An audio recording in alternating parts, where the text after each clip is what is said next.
Welcome to the, I think, 15th episode of From the Margin Lands. I'm losing track. I'm Prem Panikar. And I'm Aarti Kumar Rao. And in this past week, we have, yes, it is the 15th, Prem. You are right. In this past week, we have reached a small milestone of sorts where we, thanks to all of you guys, have about more than 10,000 subscribers now. I know it's a drop in the ocean when it comes to podcasting, but still not a mean number, and they're very heartening. But more than these numbers, I think what we find far more valuable are the responses that these Ye- episodes are evoking. And Yeah, one of those examples is a letter, right, Prem? yeah, that's right. The letter from Sonali, who wrote to us after listening to our previous episode on the Great Nicobar Project. We got the permission to actually read out the letter. So here it is. I'm quoting from Sonali. Right off the bat, I want to sincerely thank both of you for the outrageously thoughtful and educational podcast from the Margin Lands. Your recent episode on the intricacies and complexities of the Great Nicobar project was supremely insightful and thought provoking. I've been following reports on this project for the past few months, particularly the commentary and articles by conservationist Dr. Manish Chandi and journalist Rishika Pardikar. Like many others, I am at a loss as to how the project has received the green light despite so many glaring deficiencies and inadequacies. After listening to your podcast and reflecting on the breadth of the conversation, I felt compelled to create a mind map to consolidate the different actors and factors in a visually appealing way. I have deliberately kept it simple to by avoiding cause and effect relationships and feedback loops, as including them would make it quite nuanced and complex. I'm attaching the PDF of the mind map with this mail. Thank you once again for such an inspiring episode. I genuinely feel motivated to translate the conversation into a visual format. What do you make of it, Aarti? I know it's fantastic. I love it when people take the content we create, whatever it may be, book, drawing, anything, right? Whatever we make, but then they make it their own because they are sitting with it and letting it sink in and letting the ramifications sink in, which is the most important thing. And I think people like Sonali and a few others who've written in, I mean, I think they both, Pankaj and Rajshekhar, did such a wonderful job of laying it out that it really, I think, brought out all the different, like the mind map shows, the different stakeholders, the different gives and gets, and if there are any of each, and then what that then means for that space, that place, and that industry. I think that's that. What more can you want, right? When even one person is moved and one person starts to make connections, that person hopefully will speak to another person, and then that's how it then uh, transmits, I guess, or disperses through time, which is great. I'm Absolutely. thrilled to get that email. Absolutely. I mean, after that, we've been engaging in an email discussion with Sonali, asking her about her mind loops and various other ways that she's been trying to sort of visually capture what uh, Pankaj and Rajshekar talked about in that. And you're right. It's. I mean, we do get mails saying, "Oh, thank you for a wonderful episode," and that's it. It's a one line reaction, and that is welcome. But when they actually engage with the content is when you know that people have actually listened to the whole thing, absorbed it, thought about it, and and are continuing to engage with it as opposed to just listen and move on. Yeah. Also, a shout out to Green Humor, Rohan Chakravarti, who is this amazing cartoonist whose cartoons are just so telling. Yeah, And he publishes in various places. So if you've not seen his cartoons yet, please do check it out.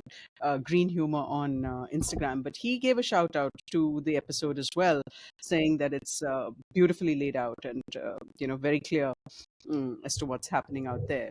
So thanks, guys. Thanks all of you who've shared. Gopal has shared it as well, and it's so many. I mean, too many to call out here. But thank you guys for sharing the episode. Really, that's the that's what we wanted from the margin lands, because the book itself is one thing, but there are so many stories beyond the book, which of course couldn't go in there at that time, but it's unfolding in real time all across India, all across South Asia, all across the world. And this was one way of just shining light on it. And if you guys share it, it's really the way we can reach more people with this kind of awareness. Thank you once again. Thank you very much, everybody. And Aarti, before we move on to our guest for this fortnight's episode, the other thing that came across our radar, which we noticed, was the report that was published in the Hindu on the ELSA 3, Hmm. which was the subject of a previous episode. And I remember in that episode, one of the, we had brought in various people from across the spectrum. We've got people from the disaster management agency, we'd got people from the fisheries representatives, etc., etc. And I remember then that one of the points that somebody had made was, yeah, we are monitoring it, and so far we haven't found any major issues with the water along the coastline because of the sinking of the Elsa 3 and the resulting pollution. And I remember one of us, I think it was you made the point that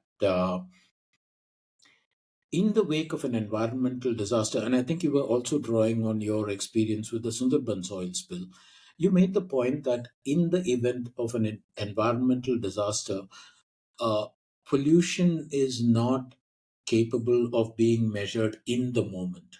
That it takes time for it to spread. It takes time for the manifestations to become evident, etc. Yeah, And because it's tides, no? correct, Keeps coming, going. So yeah, definitely. and And the currents are across such a vast region.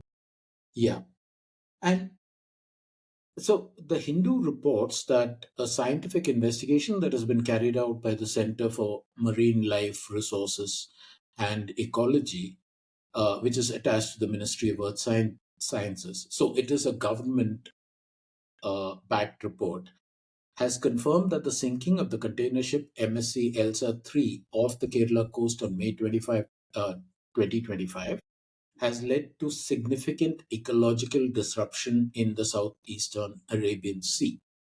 The report further says the shipwreck has impacted water quality, plankton, benthos, fish eggs and larvae, and higher marine life. There is a lot in that report, and we will link to that in the show notes below.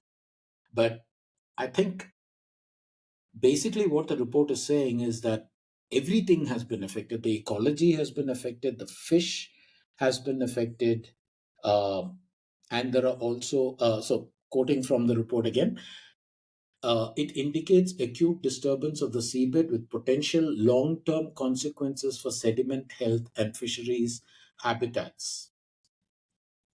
Uh, yeah, so each time something like this happens, you realize two things: one, how predictable a disaster is, and two, how predictable the knee-jerk response to that is. Instead of saying, okay, there is potential for a problem and trying to fix it before it becomes too much, there is dilly-dallying, and then everything goes haywire, and then we have a report which, by the way, I mean, the Hindu, I need to do a reality check, but as far as I know, the Hindu is the only one that is reporting this. Hmm.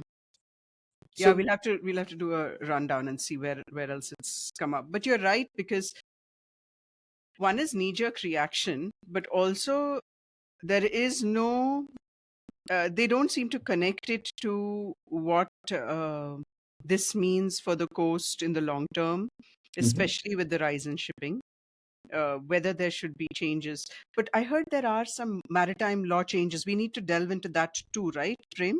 So probably next episode we will look at that slightly more closely, right? Yeah, there are three laws that have been passed, and while my temptation was to talk about it in this episode, the thing is, these are complicated bills, and doing a sort of knee-jerk reaction is a disservice. We'd rather, I think, the two of us actually read all the bills.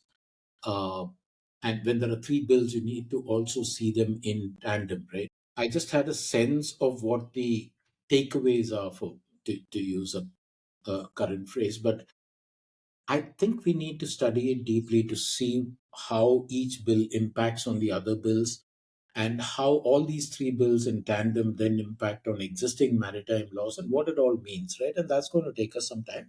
So we'll start work on that. And meanwhile, yeah, I mean, we will, as I said, a link to this. I also, Ati, you're talking of a coast, a significant stretch of coast, and you're talking of what this means when you're talking about, say, fish life is affected, etc., etc. And also, this report warns of metal contamination. It talks about, quote, higher concentrations of trace metals commonly associated with petroleum, including nickel, lead, copper, and vanadium, were detected in both water and in sediments near the site. You're talking of health implications, you're talking of ecological implications, you're talking of livelihood implications. Why is this not a national story? Inconvenient. Yeah, that's a sad part, right? I mean, all of these things just, there's a small report and that's it, it's done, it's dusted. I just stumbled on this report by accident. It wasn't even, front page, whatever. But anyway, so as Aarti said, we will look at the maritime laws, and we will look at uh, how all of this plays together with the existing state of play. But Aarti, time to talk about who we have Yeah. as And our just guest. before we go into the guest, one other thing we need to keep an eye on is the fuel egress from that wreck, because those compartments have not yet been sealed. Right. And they, I'm just really worried if that also gets into the water, then it's just going to be a mess. But yes, we'll keep an eye out on all of that and tease apart the three bills as well and what that means. Um, so yeah, stay tuned for that. Meanwhile, Uh, Also, Aarti, worth remembering that we're talking of one wreck. There were two. yeah, the second one, which was towed away and all that, Yeah. got to God figure out knows what what is happened. happening, right? Yeah. Yes, yes, we need to figure that one out too. Um, yeah, so we will keep an eye out on all of that and update all of you with respect to what's happening off the coast of Kerala in further episodes. Right now, we are going to concentrate on rivers, which do flow into seas. And it's much more than, of course, water. And if any of you has read Margin Lands, you know how I rail on about it. And one of my mentors in the writing of Margin Lands, in the writing of a very important chapter in the Margin Lands, which has to do with dolphins, um, it works in a region which has been hugely affected by some things that we have done to the river, and not just in it's a story that repeats, across India, but in this particular place where the iconic Hilsa fish, which is a catadromous fish, it goes up down, it needs to go up to spawn, etc. That whole fishery collapsed, and along with that, other fish which do migrate also have been affected, of course, and and then tied to that are fishermen's lives. And this person that we have on today has been doing research not just on the ecology, but also on the sociology, the social part of it. And he tells wonderful stories when it comes to what's happening in Bihar, eastern Bihar, where he has worked around the Vikramshila dolphin sanctuary. And so, in this 15th episode, in From the Margin Lands, our guest is conservation ecologist Nachiket Kelkar, who has spent decades studying these rivers and the lives entwined with them.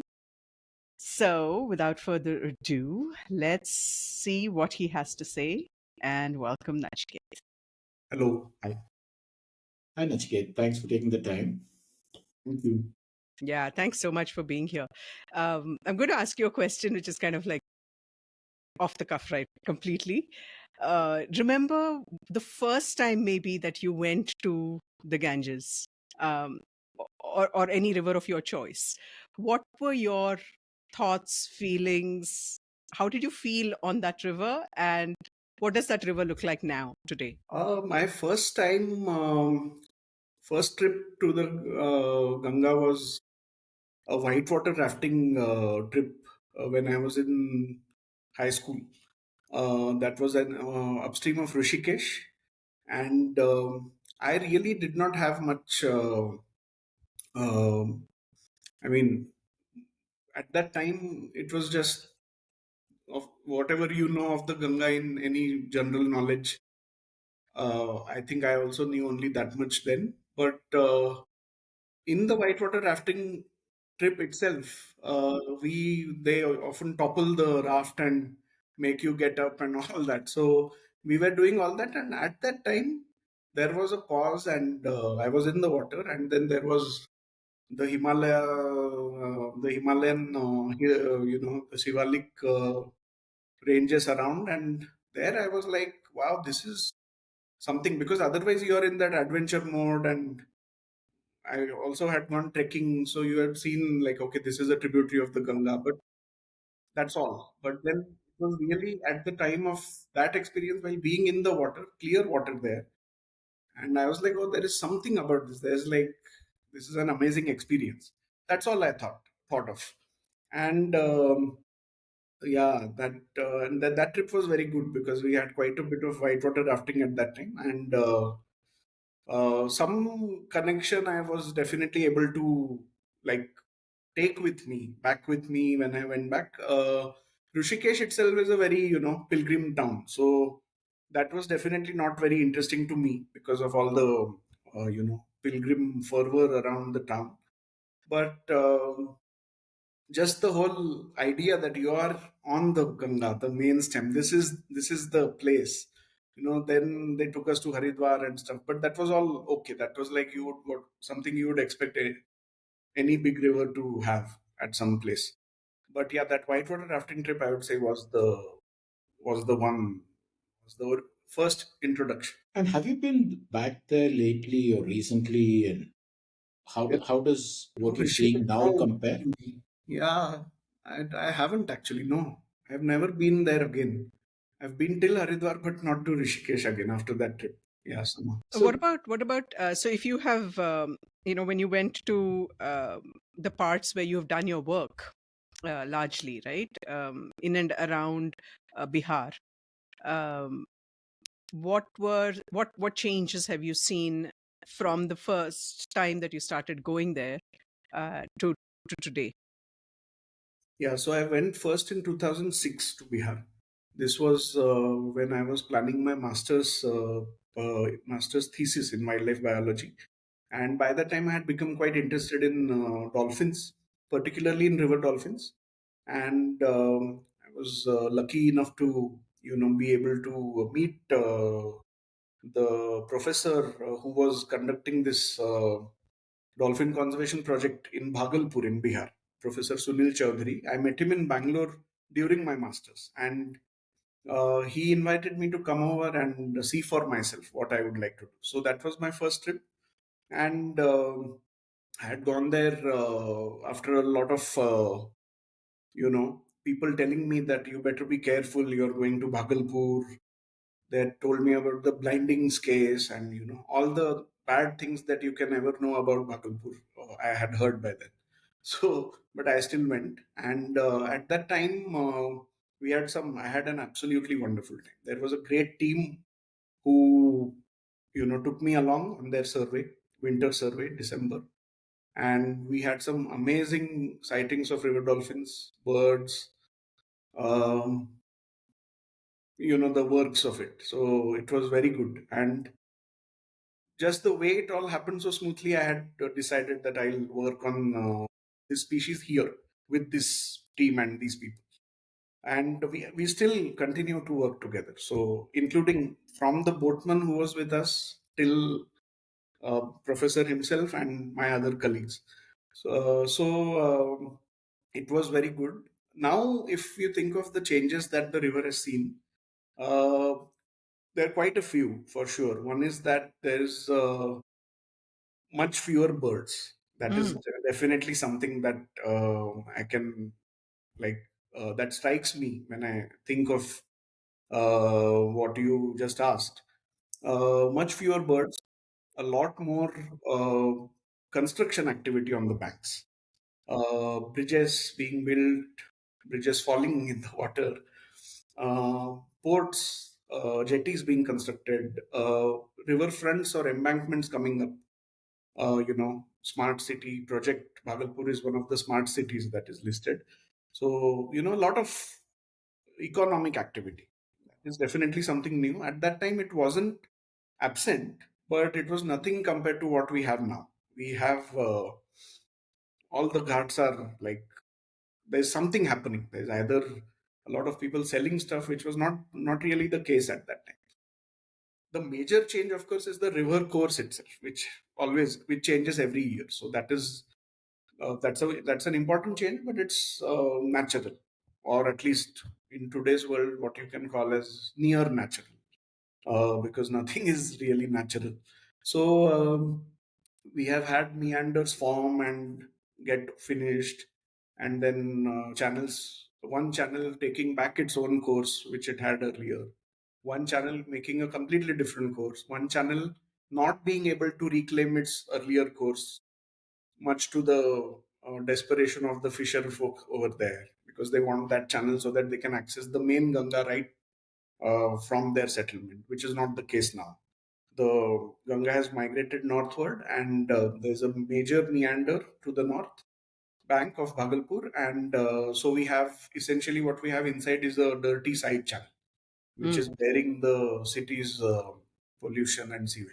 But again, it's the Ganga, so the sheer scale of it, even that side channel is about 300-meter wide. That way, the system is intensifying. It would be one word to use for the changes that we have seen. In terms of the people we have worked with, there are some very interesting changes and some sad changes also. For one, the number of people fishing on the river in 2006.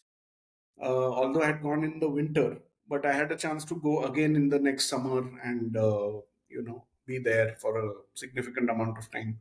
If there were 100 people fishing at that time on the river, today we have about 30 left. And the remaining 70, from what we know and from the data that we collect, are most of them are have gone permanently. So they will not return to fishing again. Mm. Uh, and this has happened for various reasons. Um, the stocks of fish falling mainly because of environmental factors, pollution, changes in the flow, temperature changes, all that. A little bit due to overfishing also in some pockets, but that is definitely a secondary factor. And thirdly, because of the risk that fisher folk feel when they go out fishing in the river. That's because a lot of criminal elements control the territories of the floodplains of the Ganga in that region. That has not changed.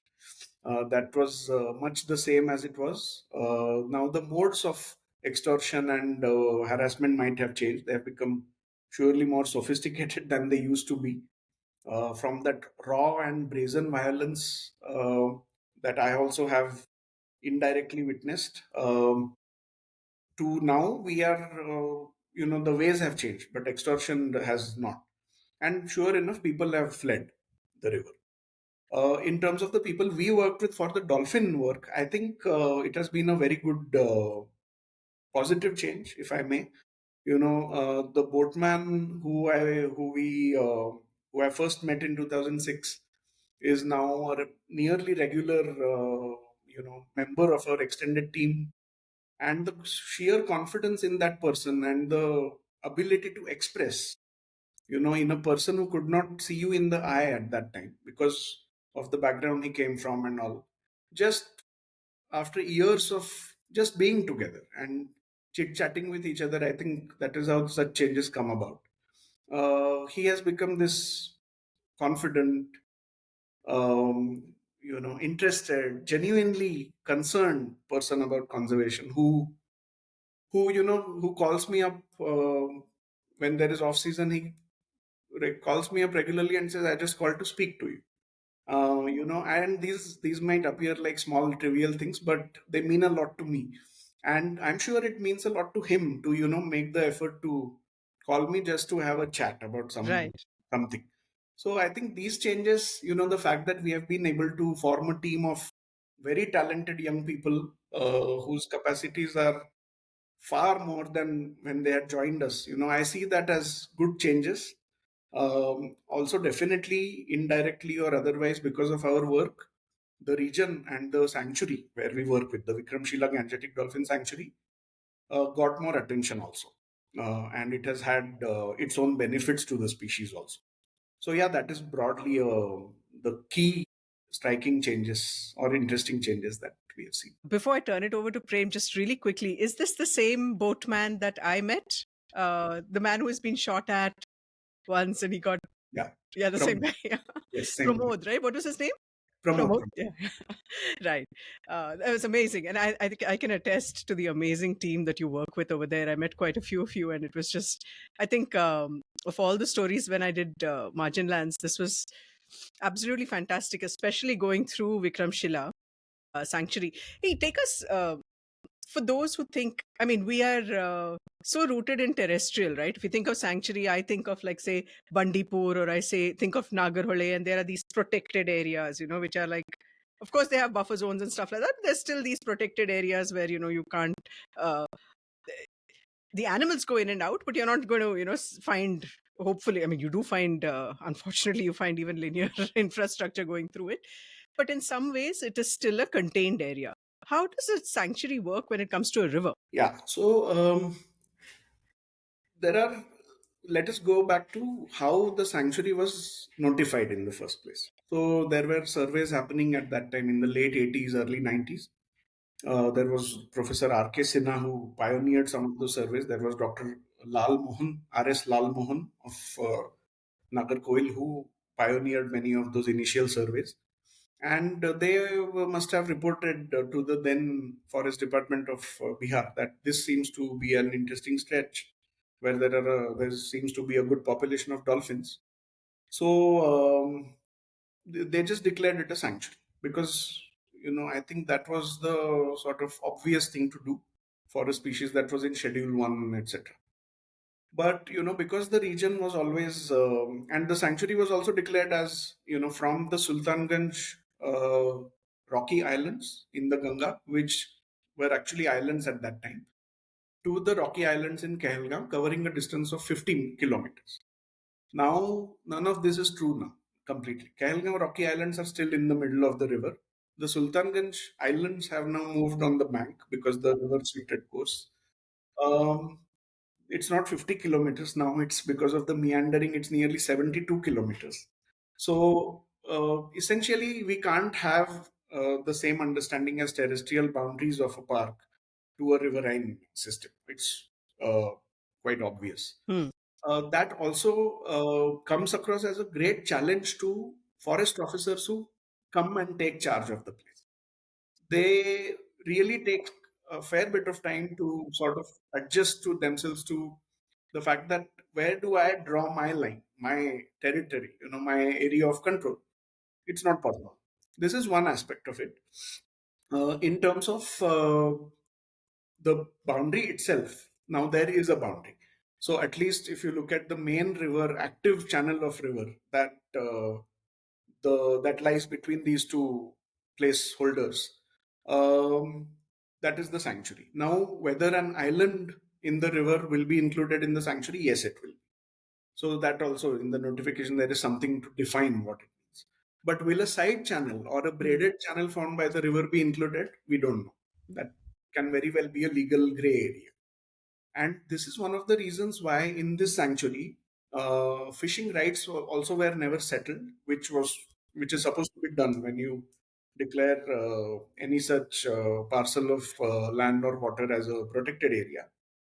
That was never done. So many fishermen and their families continue to depend on the waters. side channel, main channel, everything.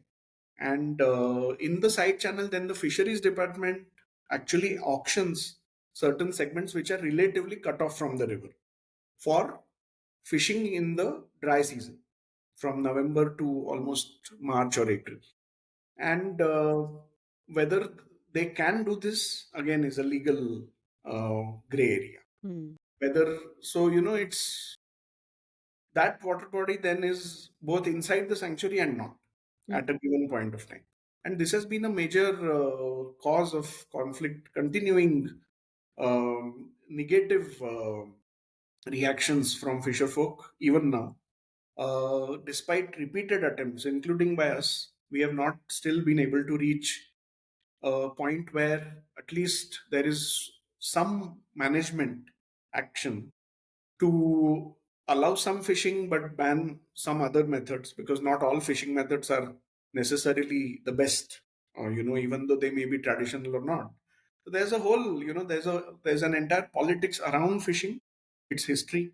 Another thing I should mention here is, uh, it's the, in some sense, the burden of history. What does this sanctuary now, what was this part of the Ganga original?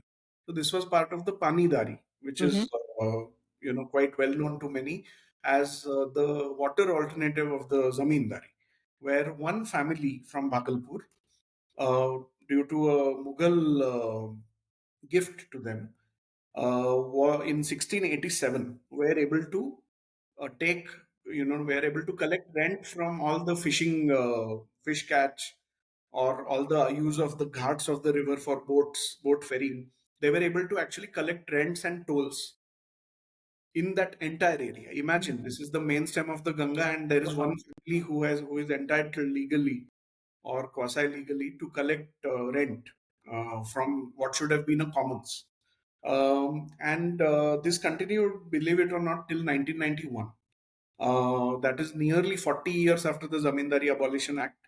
So, the fisher folk protested. They had a long 8-9 year old movement called the Ganga Mukti Andolan, which eventually led to the abolition of this by the erstwhile government of Bihar in 91. And then what do they get? So they thought we freed the river from the clutches of this private, rent-seeking, fairly oppressive regime, and then we have a sanctuary.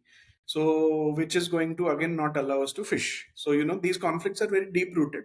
So if we had to define the sanctuary in terms of time, it is also what happens there is shaped by a very checkered history. That is something interesting about it. The dynamics of the river, of course, keep changing. There is a lot of infrastructure development, which I already mentioned. Um, in all this, people are also leaving. They are quitting fishing and going away. Dolphins somehow seem to be doing still well. Their populations have been stable over the past 4 to 5 years. There have been certain times when there have been dips. I think when Arti you visited in It was a 2016, particularly bad year. Yeah, particularly bad year, we saw a lot of mortality. It was also one of the biggest El Nino droughts that's right. that India faced, the world's tropics faced for that matter. So, despite these ups and downs, the long term monitoring, the sanctuary has definitely helped in some way because it has brought attention to the species. It has even got many people from the fishing community to help in the conservation efforts. That's right. Whether they like it or not, or whether they carried an old grudge, they have come forward because of earning opportunities, being able to, even earning the reputation as a monitoring agent What's it? The is Friends of Dolphins or something? No, Dolphin Mitra program, Dolphin Mitra. Huh. where some selected fishers are paid for monitoring on the river and so on. That is its own share of issues, but even with all these things, there has been some traction for conservation. One definitely important thing, which may not have been possible if not for the sanctuary, is that many people have gradually given up hunting, at least targeted hunting. There are still people who may collect animals caught in their nets accidentally, dolphins, for their oil and so on, but overall hunting reduced. So many positive changes also came in, which also seem to have, at least from our long term monitoring, somewhere helped other communities in the adjacent reaches, upstream and downstream, also kind of give up hunting or decide that it's not worth taking the risk anymore. So, at least if when we look at the species only, then the sanctuary has definitely played an important role. When we look at the larger river system, like the Ganga, what is the 50, 60, 70 kilometer stretch of protected area really going to change for the species at large? But I think it is these local symbolic capital that conservation should build by involving as many of the people as it can. That is really the effort here. And I think so far, you know, with all the pluses and minuses, I think the fact that dolphins are doing pretty okay in the overall region, at least on the mainstem of the Ganga, is reason to uh, be happy about some. So, Thank you. Prem? Yeah, I mean, listening to all that Nachiket was talking about so far, and there's so much there, right? I mean, there is the riverine ecosystem and what is happening to it. There is the dolphins and what is happening to it, pro and con. There is, intriguingly, what you were talking about of fisher folk, the number of fishermen reducing, and traditional fishermen leaving that occupation, migrating to uh, other places, other occupations, etc. But I wanted to take you back to your paper, Nachiket, the one that is titled Thirsty Rivers, Bygone Fishes and Hungry Societies. Uh, in that, among other things, you document the decline of migratory fishes like the hilsa and the giant catfish, right? Uh, I even remember there's this lovely line that you once spoke about, where you which you wrote, which says, "We no longer know the names of the fishes our fathers spoke of." Uh, could you talk a little bit about that? What exactly is happening in terms of this decline, and yeah, why? yeah. So it's actually been very interesting. So we have been tracking the fish catches of the area for from 99 2000 onwards. When I say we, that is this is work mainly led by my colleague Subhashish Day, who Mhm. started the fisheries monitoring. This also, without us realizing it, became one of the longest time series of non-governmental records of fish catches from anywhere, any river in India. Also, so these insights, what I'm saying, comes from that, as well as from a review of historical records of catches landed at Bhagalpur, because it was an important fish landing jetty or port at or a ghat right from the 50s, when the major fisheries development plans were embarked. So three major changes have been seen over time. One is the building of big dams, Mhm. the biggest one being that affected this region being the Farakka Barrage in 1971, commissioned by 1975. And the Hilsa decline is directly connected to the Farakka Barrage. Nearly 98 to 99% of the catches upstream of Farakka uh, almost collapsed after the barrage was built. By 1983, it was nearly gone to nearly 200%. And I mean, whatever time the populations that were remaining upstream might have taken, because this is a large distance, long distance migratory species, Mhm. and which goes upriver to spawn and comes back to the estuary as at a certain size after growing up in the river upstream. And Ilsa have been recorded right up to the Ghagra River, even up to Bahraich, some up to Kanpur in historical records as well. Probably even upstream of Kanpur, much upstream. So that entire range for this species, the Faraka barrage, essentially disconnected. For the Pangasius, Uh, yeah, Nachiket, when you say disconnected, what you're basically saying is that the connection from the estuary where it resides as a full grown to upstream in order to spawn, etc., that has been cut, right? yeah. Okay. So because there is a dam, you're not able to cross and go up. That's and if you are upstream, you can't come down either. You might be able to come down, but you definitely can't go up. And the seasons are such that in the monsoon, when even during the dry season, there is some release of water from the barrage. Uh, at that time, upstream fish might have gotten down, but you can't go the other way often. So that has been the story of the Hilsa. For other species, also this barrage seems to have played a role.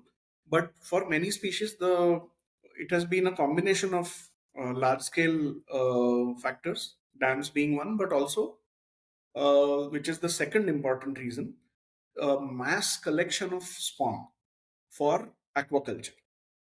So in the early 50s, the fisheries development plans made by the government of India had aquaculture as its core rather than capture fisheries, which is the harvest of wild stocks of fish. Thinking that this is like just like farming, so it will bring incomes to people, and this is not a creation of or imagination of the government of independent India. This process had started by the 1910s itself in British India, where there were efforts to even culture the hilsa, thinking that since this is, because all these experimentation happened in British Bengal, the idea was that, so many people love this fish. If we culture it, it will be great. Everyone will get their own fish to grow and eat, and everything will be nice. And but that's not how Hilsa culture failed.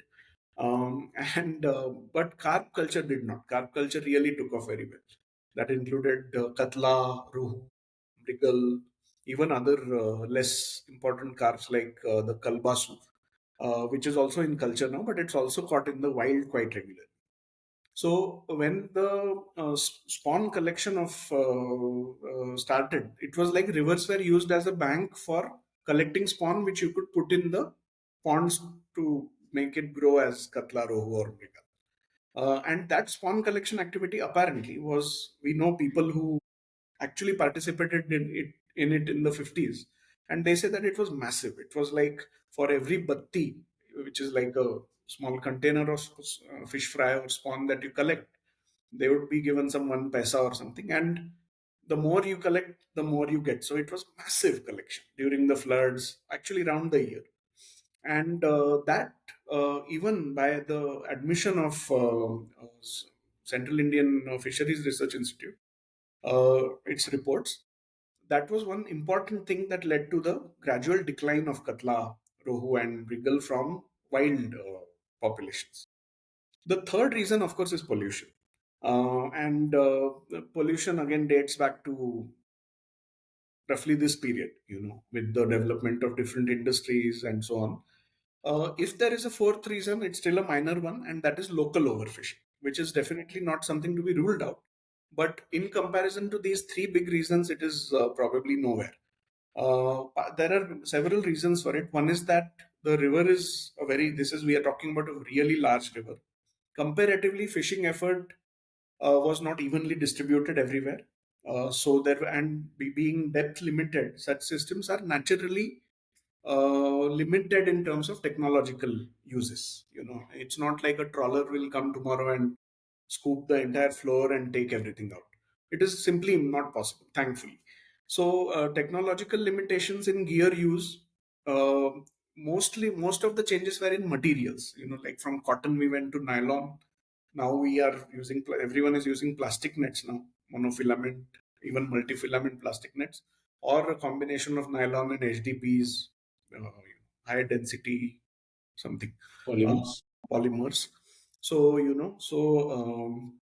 all that might have increased the impact of local fishing, but not to the extent that it can completely tip over certain, at least most of the species. People also have said that mosquito nets are an important reason because they end up catching. This is also a new development, they said. So, mosquito net introductions, maybe from the 70s or 80s, these also came from ponds, because in ponds you have to maintain certain areas. Then, as the flow of the river started becoming more stagnant, people started using mosquito nets in the river. And then they started barricading of entire channels, which is also very destructive and wasteful. Um, so, with all these different things happening, many species are on the decline. Um, Now, what is interesting is, and this is from our own monitoring, is that some species really, in great contradiction to whatever we hypothesized or predicted, are showing small recoveries. Hmm. Now, uh, this anyone could actually grab on the opportunity and say, we have done so much, we have, cleaned up the river so much, or we have tried to do ranching, which is now also being done. There's no, I'm not saying that those things may not have worked, but there's no evidence linking such interventions to a time series where you can actually say, okay, you did this ranching or whatever, you cleaned this part of river, and then gradually you're seeing from before you're seeing a change on it. One definitive indicator is people going away. So as our total fishing effort has gone down, naturally many of these species are making a slow but clear recovery. Interestingly, even wild katla and rohu, which we thought were goners completely, and this is only in the last 5 or 6 years. Yeah, just about that. And until 2017, actually. So until 2017, we are seeing a very steep decline in the local our data. And after that, we gradually see these things climbing up. And people plot, we have done that to sort of illustrate how it may look. And if we plot the people now, number of people leaving it, roughly, it won't exactly track it, but it roughly tracks this change. So with Indian major carps, if species like that can slowly recover, then many other species also can. But many other species have probably already been, they've already received the hard end of all these threats. Mullets, particularly, mullets have gone down in a big way. Hilsa recovery, there is a lot of efforts going on. They are trying to retrofit the ladder in the Farakka barrage. They are trying to ranch the Hilsa upstream of the Farakka barrage so that there are also there in those circulation chambers so that they get their swimming chops right, and then they can be released and they can go up. Somehow on the field, at least, we don't see anything happening out of these efforts, although the efforts are very well intended, of course. Maybe the retrofitting might work, who knows, but these are things to watch out for.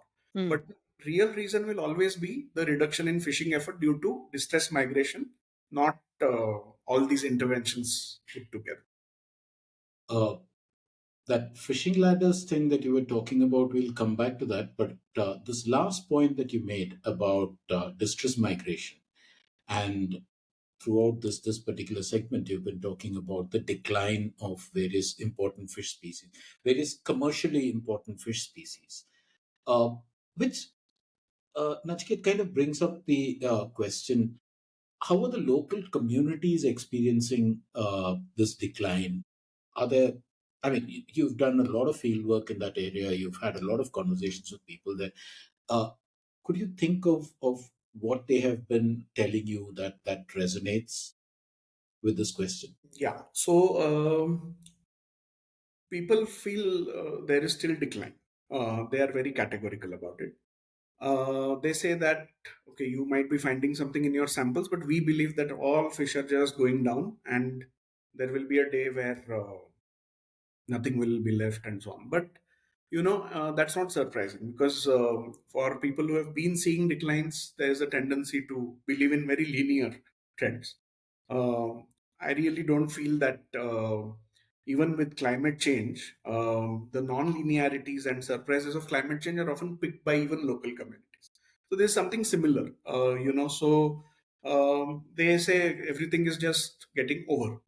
Now, there are two sides to it. One is, of course, their daily experience of having to put out the effort and, see the actual catch that they get in hand, the rising prices of commodities. So it's a bundle of issues they grapple with. On the other hand, many have taken to fish vending and selling. Now, this is a slightly different thing, because this is where the mass production of aquaculture,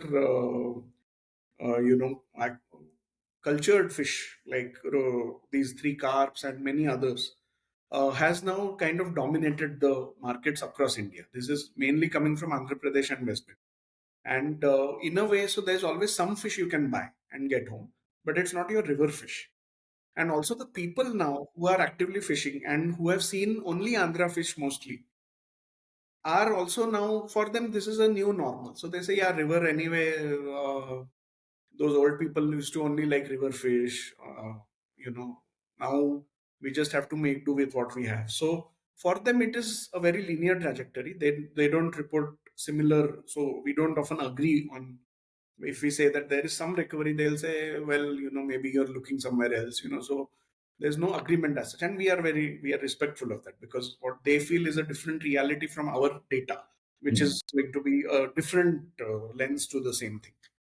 So, having said that, what are people doing is to find the blame in other fishermen in the area. Now, this is where, as a resource crashes, this is something I also sort of attempted to theorize in my PhD work, that the material value of a resource, as it declines, you gradually have it getting replaced by symbolic value or by discursive values. Like, politics is the best example of trading in resources drawn from discourse and history rather than from ecology and nature. So, so the politics begins here, is that, then you say all this is happening because of that community which uses mosquito nets. The mosquito netters say all this is happening because of people using the gill nets, who are actually harvesting um, the adult fish which are able to reproduce. And because you're both sides, you're basically over harvesting, because you're on one end you're not allowing the fish to grow old enough to breed with mosquito nets, and with gill nets you're not allowing the ones who have somehow managed to get old to breed, because you're catching them for the market. Both these accusations are true. Mosquito nets do it by harvesting a lot, too much. Gill nets do it by harvesting adults selectively. Now, to make it even more, this is slight digression, but I think I'll just mention it since it is about what a community also means then. Now these mosquito nets and other kinds of nets with very fine mesh sizes, which harvest immature fish, are often not actually very unsustainable. Of course, if you barricade the whole channel, it is quite destructive. But smaller traps, which also use similar meshes, smaller gear, smaller mosquito nets, which just are used as bank dredges or trawls, do harvest immature fish. But immature fish anyway die. They get eaten up by other bigger fish, or they're more vulnerable, more sensitive to environmental perturbations. So survival rates anyway for small sized fish are very low in nature. They are just getting replaced by this sort of fishing here by the human predator. Whereas with big fish, if you remove one fish, the impact on the population is likely to be a lot more. But the gill net users are people who are traditionally fishers, whereas the mosquito nets and other nets are used by people who are not recognized traditionally as fisher folk. Tradition here mainly meaning by birth and caste. Uh, this creates a conundrum, because on the one hand you have illegal fishing, which is all this mosquito net and stuff, which is not having such a great impact at the system scale. Locally, of course, it might have some. And then you have sporadic traditional fishers fishing legally, but with more negative impacts on the fish sustainability and even species like river dolphins. What do we do? So it's again a matter of, it's a battle between normative priorities, right? If social equity, development are bigger concerns, then obviously some animals will die, some fish stocks will be lost.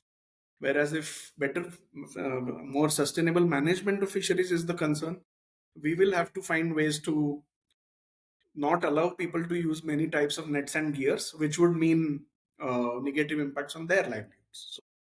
So, that's the space in which this community is kind of negotiating access and control to resources, even at those micro scales. Why this is important is because what we see is a significant amount of fragmentation of the sense or idea of community itself.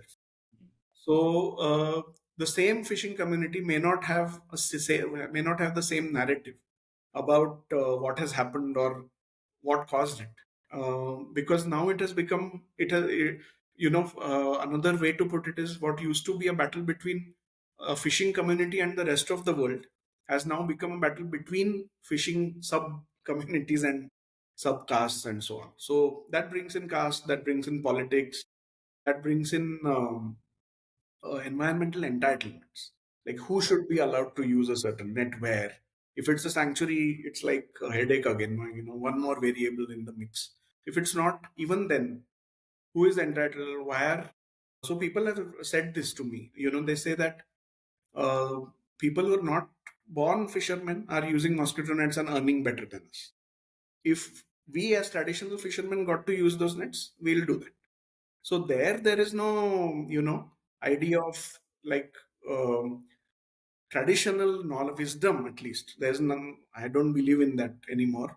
Of what sustainability even means, because now it's become unfortunately a battle of opportunity and grabbing whatever you can get, even if it means going against whatever you have said for years to us, and negating yourself just so that probably for what lies there in terms of getting better money and so on. All these things ultimately, the loser is the river and its species, and in turn the people who will potentially continue to depend on the river. If they don't, then I guess people don't lose, but the river still always loses. So there we are with this. Okay. I just want to jump in with three things that I just want to pick up on. You spoke of aquaculture, um, Nachiket, where you said that they have started. I mean, it was a big push at some point. Um, Aquaculture then brings up the question of rights, right? Who owns the pond? Who fishes in the pond? Are those traditional fishers? Are they not traditional fishers? Are they people out to make a buck, etc., etc.? So those dynamics when it comes to aquaculture, which is a big push even all across India, from whatever blue economy, etc. The second question I had was, if you are seeing such a drop in species, even though you're saying there's some recovery, what then is the effect on the dolphin, for which these are prey species? Many of these are prey species, right? And then the third thing I had was that if you said that from 100 people, about 30 people are now fishing, those 70 others, did they all go into the rest of the supply chain, or did they go into different things? Um, versus did they then opt to fish something else, in the sense like, did other species come under threat, like say turtles or something, that then took up that kind of, because desperation, right? There is a desperation in that region.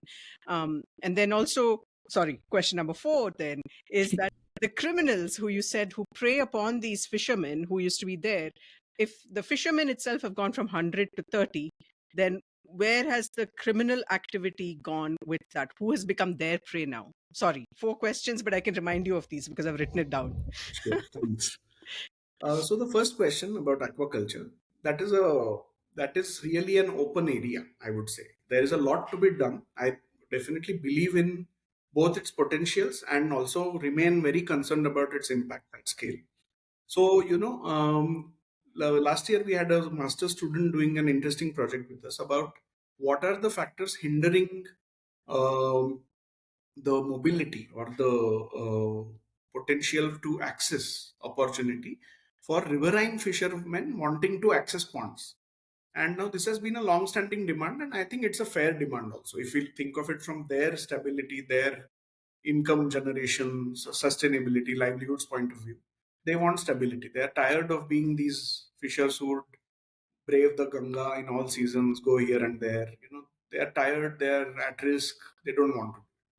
Now, there are a lot of ponds available, there are a lot of schemes available, but land availability, capital in terms of who has the land, who has the labor to even dig a pond or maintain a pond, all these become economic barriers. There are barriers like caste, corruption, even to get that patta to a pond, you may have to pay several people.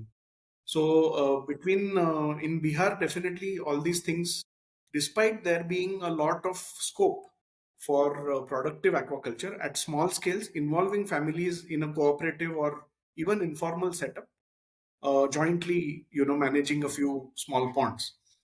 the potential is not met. So there is definitely a gap. Part of the gap is because of the factors that I mentioned.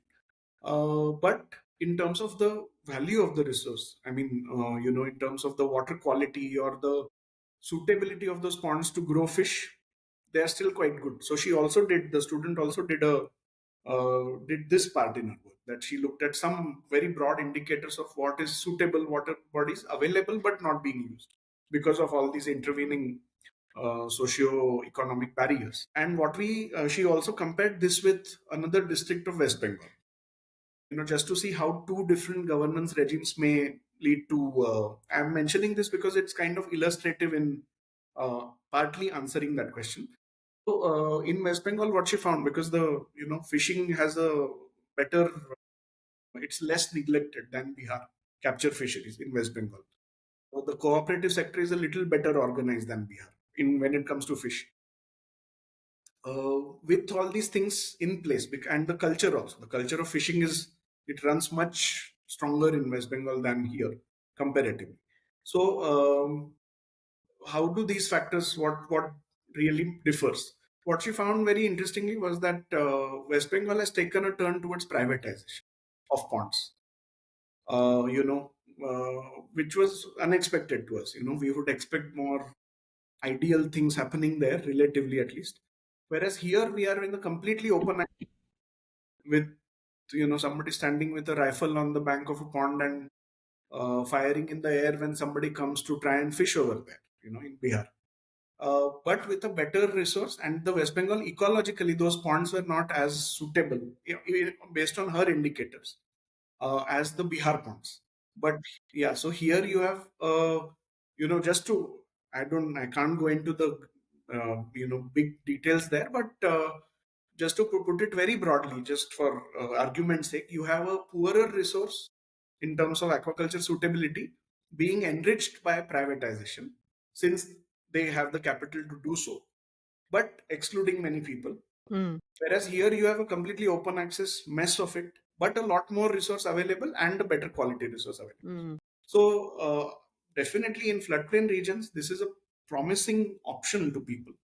um, and provided it doesn't fall in the trappings of intensive commercial aquaculture, I do believe that there is scope for it to improve rural livelihood significantly. It also has the potential to take people out of poverty, or those fishermen who are dependent on the river solely, who don't have land, who don't have other capital assets or anything. So it's a positive here. In terms of the negative impacts, the Andhra Pradesh itself is the best case. So is Punjab, where aquaculture is steadily growing. So, these are again the other extremes, where Andhra Pradesh, the aquaculture is a major user of groundwater in a fairly semi-arid sort of region also, which will have its own impacts on water scarcity in that area. In Punjab, it's an even worse case. So now, because groundwater is saline, there are prescriptions to start cultivating prawn in Punjab. So Are you serious? yeah, and this is also, somewhere understood as, now, of course, everything needs a climate label to it also. So say this is climate smart adaptation to declining groundwater to make resource or whatever allied activities to agriculture more productive. But it's all finite, right? So the same groundwater is now saline, growing prawn. I'm sure it gets a lot more antibiotic and medicine and Just weedicide. going to ask that. That's just what Yes. I wrote. Antibiotics in the ground. Yeah. So, and we, even in amid all this, we have positive examples like the East Kolkata wetlands, for example, Hmm. which is not much talked about.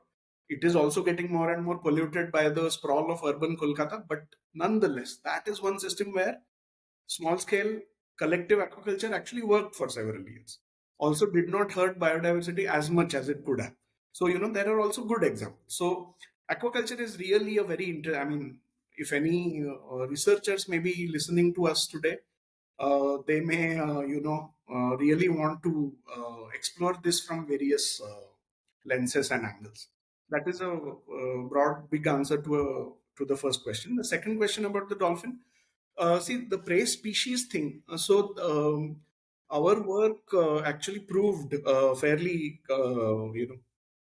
consistently that it's not the species that really matters to them. It's the sizes of fish that matter, because they can only take small sized fish usually, or long sized fish which they can fit in their gullet, which is fairly narrow. So it is more like they are choosing size rather than species as such. So on the dolphin sea, again, the scale at which fishing happens. So we had our friend Professor Eduardo Secchi visiting 3 years back, and he works on the Franciscana off the coast of Brazil, and which is a very similar species ecomorphologically to the Gangetic dolphin, although genetically very different. And we just asked him, what do you think? We went to West Bengal with him and traveled a fair bit. We said, what do you think of this level of fishing? Is it too much? Is it too little? What is your impression coming from a very different part of the tropical world? He said that, this is what you are calling as high fishing is actually nothing. You have no idea how much fishing happens in the Franciscana habitat on the Brazil coast. So, and this is West Bengal. So Bihar is even less. So at an aggregate level, there is still fish, at least enough for the dolphin and the ghadial and their counterparts, species counterparts.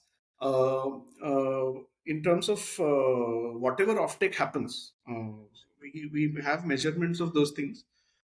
We still realize that the actual river's productivity is much more than what the current offtake is. Mhm. So even if somebody wanted to restore flows in these rivers, or even manage the capture fisheries better, I definitely believe there is scope for that. I'm definitely not, at least as long as certain things are followed, not an exclusionary conservation believer, at least when it comes to wetlands and rivers. I do feel there is enough scope even now to restore capture fisheries for the people really in need, provided good management and monitoring is there. So that is the second. The third is about turtle hunting. So turtle hunting is a cultural attribute of all fishing communities across, right from the Indus all the way up to the Irrawaddy, probably, maybe at least till the Brahmaputra. Turtles, everybody hunts turtles.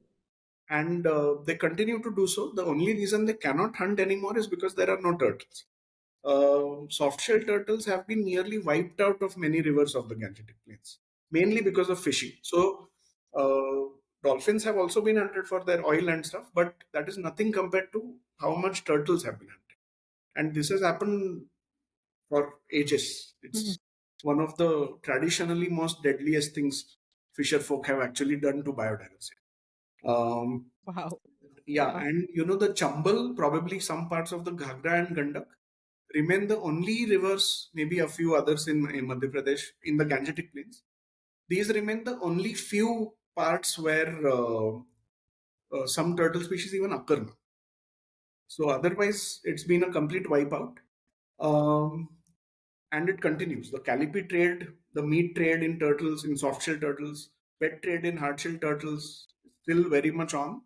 And we need law enforcement efforts. I mean, as much as we would like to help people in need, but this is serious Mm. business at scale. A lot of it goes illegally to Bangladesh and also consumed in parts of West Bengal and other places, even in Bihar. So that has not really happened because of fish decline. That happened irrespective of fish Got it. decline. Mm. Um, Luckily, other species have not had the brunt of such intensive hunting as turtles. Dolphins, very few communities actually hunt dolphins targeted. Now, because of information spread and so on, people know that oil can be used. So opportunistically, many people hunt, but it was never as common as turtle hunting used to be. Ghadial, very few communities actually hunt crocodilians. So there's actually an interesting anecdote, but I'll not share it for the want of time. But Ghadial hunting, crocodile hunting communities are very few across the Indus, Ganga, Brahmaputra. Mm. And that is why probably direct hunting by fisher folk not has not been one of the major reasons for Ghadial decline. That has mostly been British sport hunting earlier, and then dams and so on. All and of course fishing itself, because they get entangled in bycatch is a big deal, but not targeted hunting. Turtles, though, are an exception. What was the fourth question? Sorry, Criminals. yeah. So, like fisher folk, criminals also have a portfolio of, activities. Mhm. So they don't depend only on fisher folk to extract money out of. So, this is the Diara land, which is the floodplain region Correct. of the Ganga. Every year there is new deposition, there is erosion, there is old alluvium, new alluvium, terraces formed. Keeps happening after every flood. As soon as the floodwaters start receding, wherever new land gets created, these are the people to reach there first. The bandits or whatever, the militias, whatever we want to call them. They go there, they stake claim by force. They carry their ammunition, arms. They are on horseback to top it. They are like very filmy that way. But they go there, they immediately cordon off those areas, and it's a first come, first serve. So whoever then comes there, they have to pay whatever they, part of what they earn to these people. So that includes cucurbit cultivation. That's now a big Really? emerging thing. Huh? Because on the Diara lands, they make a lot of, they put a lot of those. Right, So right. that Yeah. will have watermelons, cucumbers, all whatever. So sand mining. So local sand mining, which is not orchestrated in a big way by mafiosi or whatever, like we have in the Chambal areas. We have some sand mining here also, at least alluvial mining. And that alluvial mining is largely informal, done by some locally powerful fellow with a few helpers and laborers that he manages to get hold of.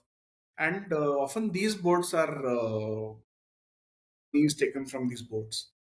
Um, when the auctions happen in the inlets, often these people have some shadow role to play in influencing their outcome. Sometimes they also invest.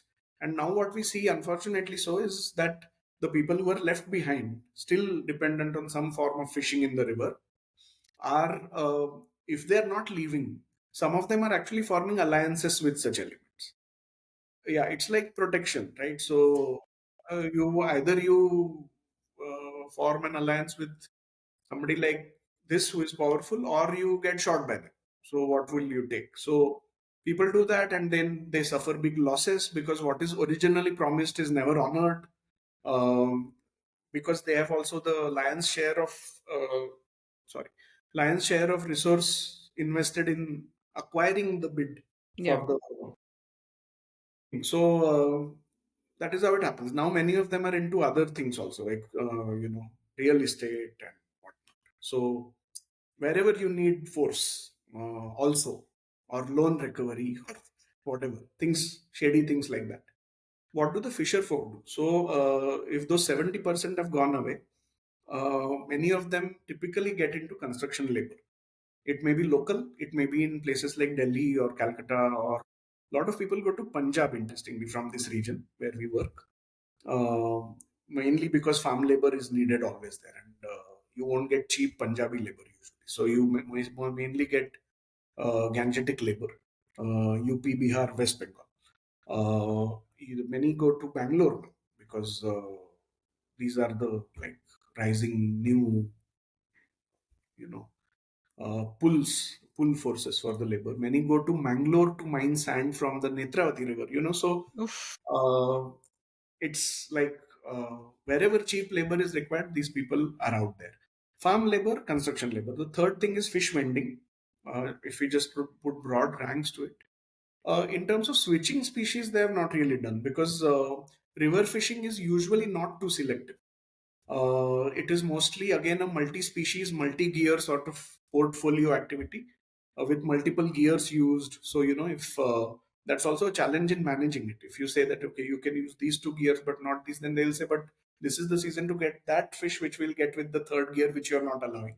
So Yeah. it's always, and I think that diversity has also been the reason why there is still fishing happening on the Ganga and tributaries despite all the declines, because there's always what we call ecologically as redundancy. That because of the sheer diversity, there's always alternatives, options, seasonal windfalls, surprises, shocks also. All that kind of works out in the end. So it's not really a major species to species shift. It may be a shift in terms of size or shift to aquaculture produce and so on for vending and stuff. Women work a lot more now in post-harvest activities than they used to before. Good job keeping track of three of the four questions, actually, Nachiket. And you also mentioned that you had an interesting anecdote you're not going into because of reasons of time. We have all the time in the world, and we love anecdotes. So if you want to go for it, go for it. Otherwise, back to Arti. Okay, I'll just share it. So so the thing is, there is a town. Kahel is the name of this town, and this was a village, the settlement of Kagzi Tola. Uh, this produced the leaders who actually fought in the Ganga Mukti Andolan against the Panidari and got the rivers of Bihar free for everybody to fish in. They had intended that only fisher folk will fish in there, but they admit now that they got it wrong and everyone fishes, and that is where the conflicts begin. All that. Kehelgaon people, also a lot of fishermen. Um, I don't know if I can say this way, but they hunt. They still hunt, and it's again. I don't mean to point at anybody and say these guys are given to hunting and so on, but they are different from the rest of the people. I'm talking about this not wearing my law enforcement hat, rather from an anthropological point of view. These people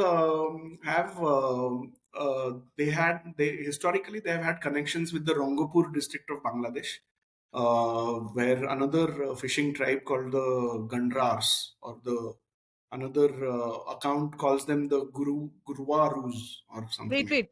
This is Rangpur, Rangpur, Lal Munirhat, and all those areas. Yeah, Rangpur. Yeah, I've been there. I've been there. Okay, yeah. Yeah, so the Rangpur, as Mm. the Bangla version goes, the Guruwarus or the Gandhars, the different names are used in different British accounts. I don't know what is original or correct, but these guys were into crocodile hunting a lot, along with their portfolio of turtle hunting, dolphin oil, otter hunting, and of course a great, excellent knowledge of different fish and so on. Now, Kehelgaon, between Kehelgaon and that area, there's no other report, at least, of a community regularly involved in turtle and crocodile hunting at this level. Like the Kehelgaon people will go all over the world if they can to hunt turtles. That is how staunch a turtle hunting group they are. I remember one evening you pointing out one boat which was setting out. You were like, those guys are total hunters. Yeah. Mm. So now let us look at this purely culturally. They have been doing this. So in many parts there are turtle hunting fishing communities, but none as targetedly as as the Kehelgaon folks. So we used to always wonder why the name Kehelgaon has come in. What is different about these people? They're not like your ordinary mullah fisherman. They they look at you differently. They talk to you differently. Their names of fish are different in a distance of 30 kilometers from Bhagalpur. So they are really special in some sense. So then we heard somebody said that the sage Kahel made penance on those rocks, and that is how the town got its name. Something. We are like, okay, fine. But then, of course, in the course of looking at other accounts of what has been happening in the wider Indus Ganga Brahmaputra plain, I came across literature from Pakistan, present day Pakistan, but erstwhile India, where there's a community called the Kahel, which are into crocodile hunting, turtle hunting, dolphins, otters, you name it. And of course, later that community, it must have been a community with animist beliefs, which later must have converted to Islam, but still treated as unpious or unholy because of their habits of eating haram food like turtles, and because shelled animals are not eaten in Islam often. But so these guys were like incomers, but treated as lowly, etc. Also among the most marginalized communities. So it was like, why are these people called Kahel? Now then, of course, like any researcher would do. We looked into what the word might mean. Often in Urdu, people say "Kahel bazi karna," which means doing hanky panky or something like that. I guess that is a rough translation. So then we were like, oh, but why would anybody be called that? Although fishing is generally treated like that only by many settled societies. But what may be in it? Why is there an uncanny similarity between these people and the folks of Kehelgaon in terms of their hunting choices? And why do they have the same names? And then, of course, they have some deities in common, river naiads, and so on. So, so then what we did was we actually tried to gather all the literature that we could. We spoke to some experts. We spoke to fisher folk also, because if they remember something from their animist pantheon from the past. And what we got was that there are very few communities which share these beliefs. And now it's fairly well established that most of the fisher folk that populated the Gangetic Plains had a west to east into India migration through Iran and so on in the past. And this has also been documented well by many observers about how similar the boats of Egypt on the Nile and the boats of the Indus and the boats of the Ganga are. So this is still something we keep following. We haven't really written this up, but there seems to be that connection. So basically, groups pushed out of everywhere for these supposedly unpleasant or lowly habits of particularly catching crocodile, because crocodile eating is a taboo in many fisher folk also, because they scavenge human corpses. Somehow turtles also do that, but they are not a taboo. But somehow crocodiles are. So it is possible, again, for want of better data, that there are these connections that are retained across the larger Indus Ganga Brahmaputra plain. And if it's only a very few communities who are so passionate about this kind of hunting, it has obvious implications for conservation. Again, I had promised I will not put my law enforcement hat on, so that is out of this conversation. But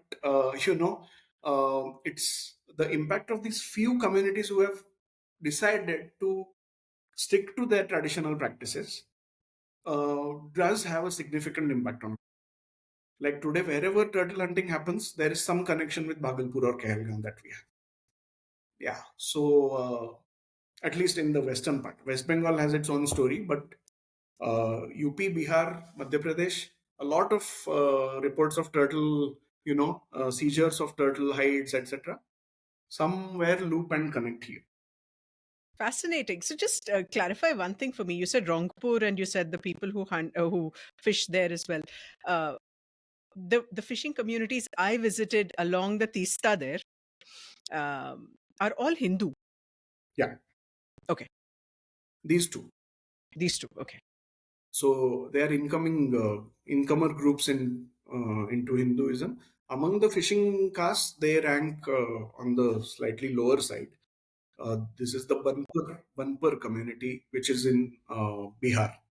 The same people are called Kahel in the Indus, and I mean, probably the same people are called Kahel in the Indus, and the Guruvarus in the Rangapur. But these are not on the Tista, these are on the Padma. Padma. Okay. So further The down. Ganga, yeah. Interesting. That's a fascinating one. Thanks, Prem, for asking him to go into that. That was really good. Prem, do you want to ask the next one? We haven't even come to the dolphin, actually. Yeah. Okay. No. let's let's get there.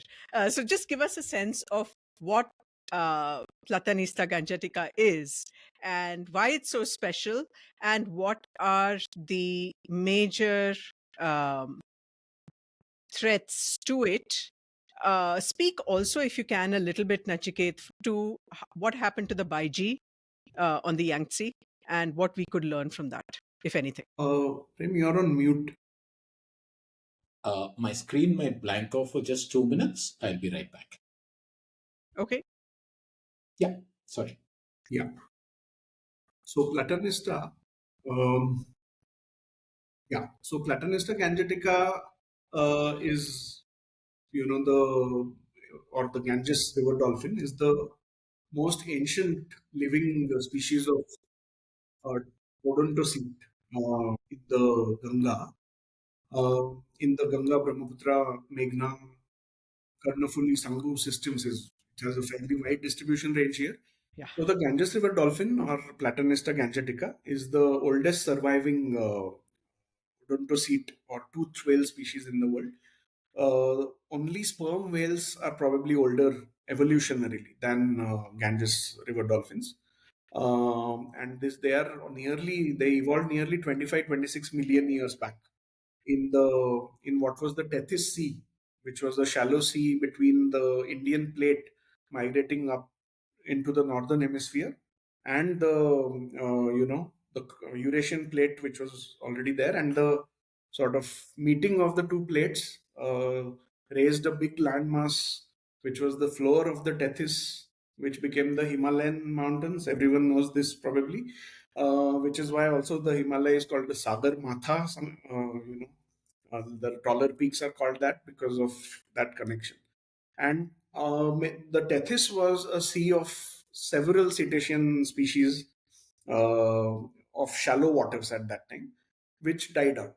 And somehow we had one representative of that assemblage managing to survive. And survive it did, not just through all the transitions the Earth must have faced in those 25 million years, but also the onslaught of human activity over the last 200 or 300 years in particular, right from, you know, whatever started happening to rivers after colonial control, particularly, and what continued after.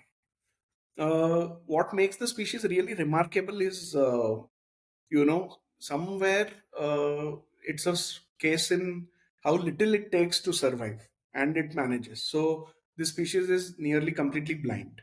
This is because of, again, evolution in murky waters of this whole system. It swims on its side all the time, probably because it just has the capacity to differentiate the light horizon from the dark bottom.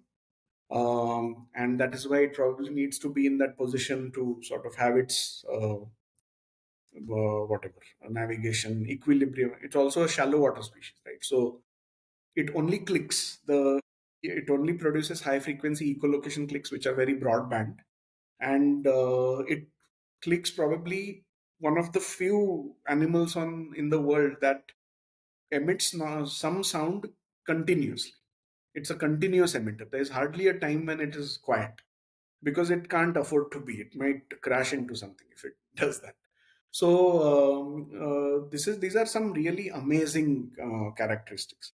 Also, because of its ancestral position in the cetacean evolutionary tree, it has many characteristics which are not found in many marine dolphins. It is which are more modern. It has various adaptations anatomically, even morphologically, which enable it to probably have enabled it to adapt to that niche of shallow water feeding and so on. We wrote a paper a few years back where we proposed, because we cannot observe these things actually, we can only deduce them from biological observations and data, that the Ganges dolphin might be using three modes of feeding, not only by echolocation but also by electroreception. And there are some reports of it probing in the mud with its snout, which is long, and which has a lot of sharp teeth. So it probes the mud and tries to catch small shrimp and fish from the mud. And based on some postmortems, and even from what was reported by biologists right from the 1870s, even before, uh, that babies of this dolphin have fine hairs on their snout, which is again a unique characteristic for many dolphins. Many dolphins don't have those. And it is these tactile and sensorily innervated hair that probably are the reason why many of the younger animals probably use electroreception, because all these shrimps and fish also emit weak electric signals, which those hairs may be able to sense. That is what we postulate. I don't think anybody will be able to really prove it unless they, I hope not, unless they bring them in captivity and do this. But I think I do believe that it's a biologically good hypothesis at least. And these are really fascinating, incredible things. That is one. Secondly, the species is, in general, in living in a medium where sight is of not much use, which is why you have lost it. Olfaction is not of much importance because in aquatic media, the signal is not consistent enough. It gets diluted fast.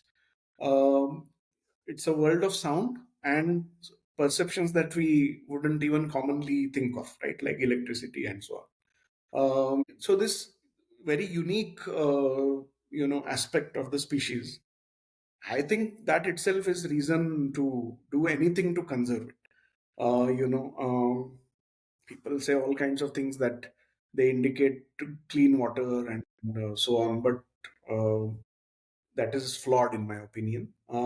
They do live in deep water, so the presence of a dolphin might indicate enough deep water at that spot, but nothing much more. I have seen animals in the Rapti River, which is like so shallow and so it's tiny, but just because they got a deep spot, they were hanging out there.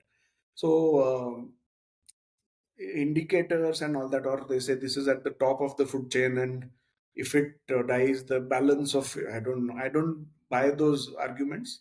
It is at the top of the food chain, yes, but frankly, this is a species beyond the need to find a utility for it to survive.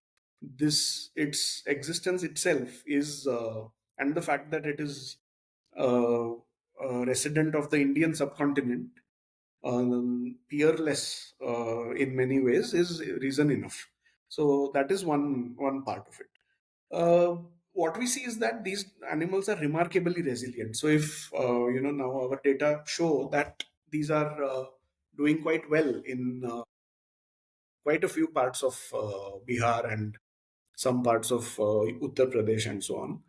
I don't know much about the Northeast, so I will not say anything about that. But in at least in many parts of the Gangetic Plain, we see stable populations. We also see some declining populations in some tributaries. But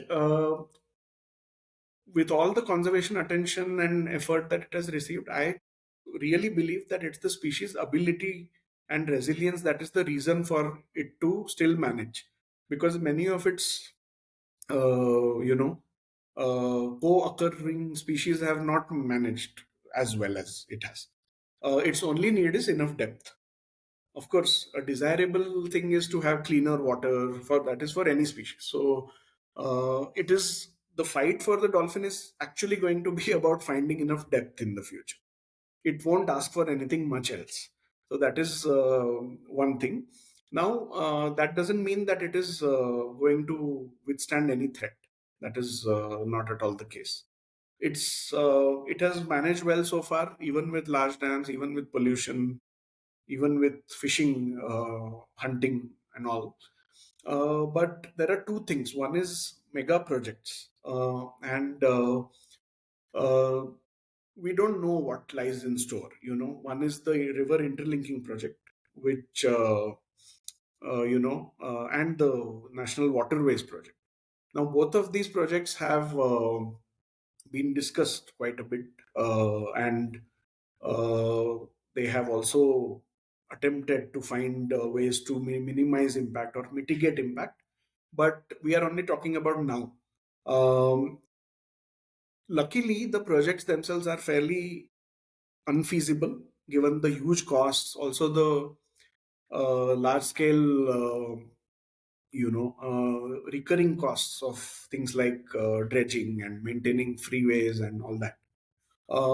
Some of it is definitely important for economic activity, etc. Also, more than economic activity, for the people. Simple reasons like connectivity across the river. Waterways are going to be important, and it is only a matter of the choices to be made. If a full-blown industrial project is the choice that is made, unfortunately so, that will probably have negative impacts. Although when I say this, we also have the example of the Hooghly River, where there is a lot of ship traffic, a lot of pollution, and there are dolphins in the middle of that. But there's a lot more than what we see. Like seeing a species in that habitat does not mean that it's necessarily all well and well protected. We don't yet understand the health impacts that these kinds of mega transformations might cause for the species. We don't understand daily stress and opportunity costs in feeding, etc., that the species might be facing. Nor do we fully understand the future, like how much can we scale up. If it happens, what is the level at which there will be a make or break, or will we reach an equilibrium where some ship traffic and dolphins are able to coexist? These are all open questions. River interlinking, I think, will not even leave water for people. So forget leaving water for species, in those areas at least. And of course, these when there are big projects, there are also, it is inevitable that many of these projects, just because of the sheer scale and distances that they are planned at, there is going to be a lot of waste, right? Simply moving water from one place to the other, we know by now, is a very highly leakage waste activity or a wasteful venture. So mostly, I believe that such projects may not reach their projected scenarios, which will eventually be good for whatever is left of our rivers. If they do, we seriously will have a strong challenge on our hands, not just for the species, but for the entire river ecosystem as such. And that is where we are at. We are at the cusp of seeing these changes coming in the next few decades, I think. You asked about the Baiji. So the Baiji went through probably three major sort of phases of decline. One phase was related to China's industrial shipping of the Yangtze in the 50s, which started earlier, but in the 50s is when it really attained mammoth proportions.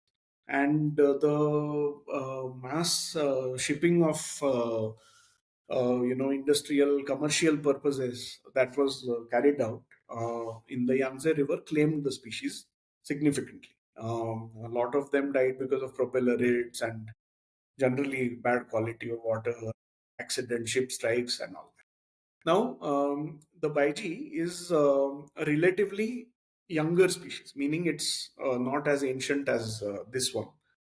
So, how it must have responded to these threats can be different as well, compared to how the Ganges River dolphin may still tolerate some of this, or manage some way, feed at night or do whatever. So, but the Baiji certainly could not. And after that came a bout of, again, very desperate fishing.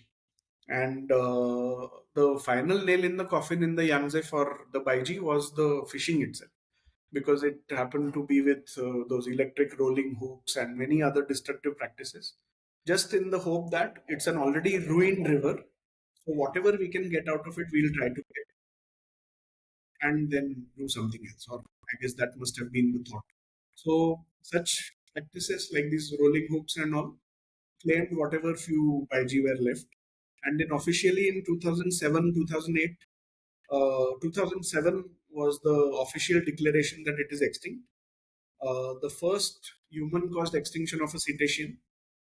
The second one is also looming now in the Wakita. Yeah, but the Baiji was the first human-caused extinction, is as it was reported.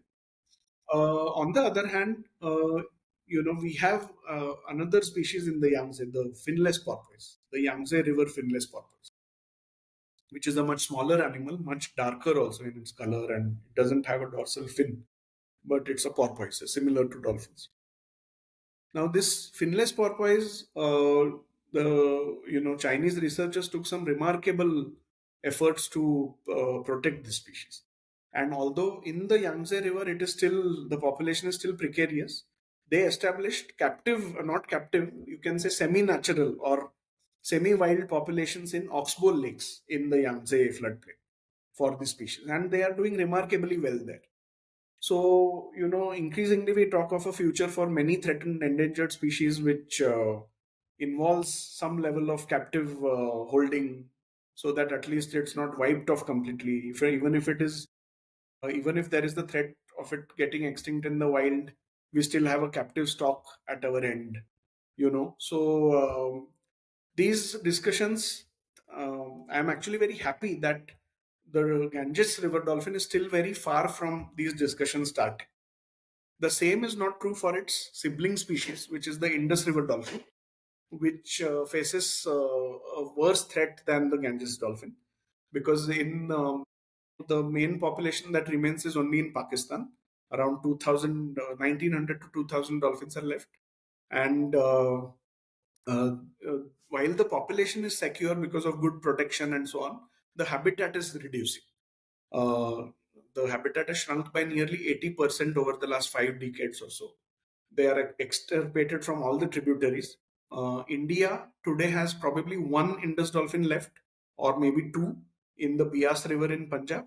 And with what is going on now in the floods, and it's one or two animals, so it's virtually extinct.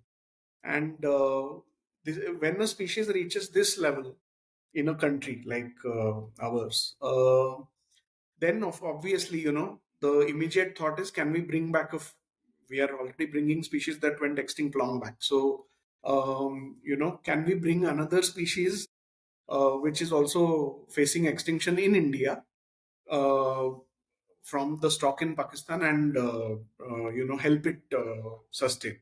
And we know why that is. That is an idea not likely to see the light of day. And when, but the larger point is that when discussions about keep bringing anything from here or there, or translocation or captive holding begins, the species has reached a state of being quite close to the point of no return. It's just a matter of time. uh, Pakistan also faces the bigger threat of glacial melt, which you know they recently even acknowledged that this is probably going to be the thing, because unlike the Ganga, which gets about 15 to 17% of its annual flow from glacial melt, even less downstream, the Indus gets 40 to 50% from glacial melt. And in the present world, human futures, national futures, and species futures are increasingly tied. That's the best way to put it. And so, that species is worse off. It's very similar to the Ganges river dolphin, but much more threatened in this respect, even with a stable population.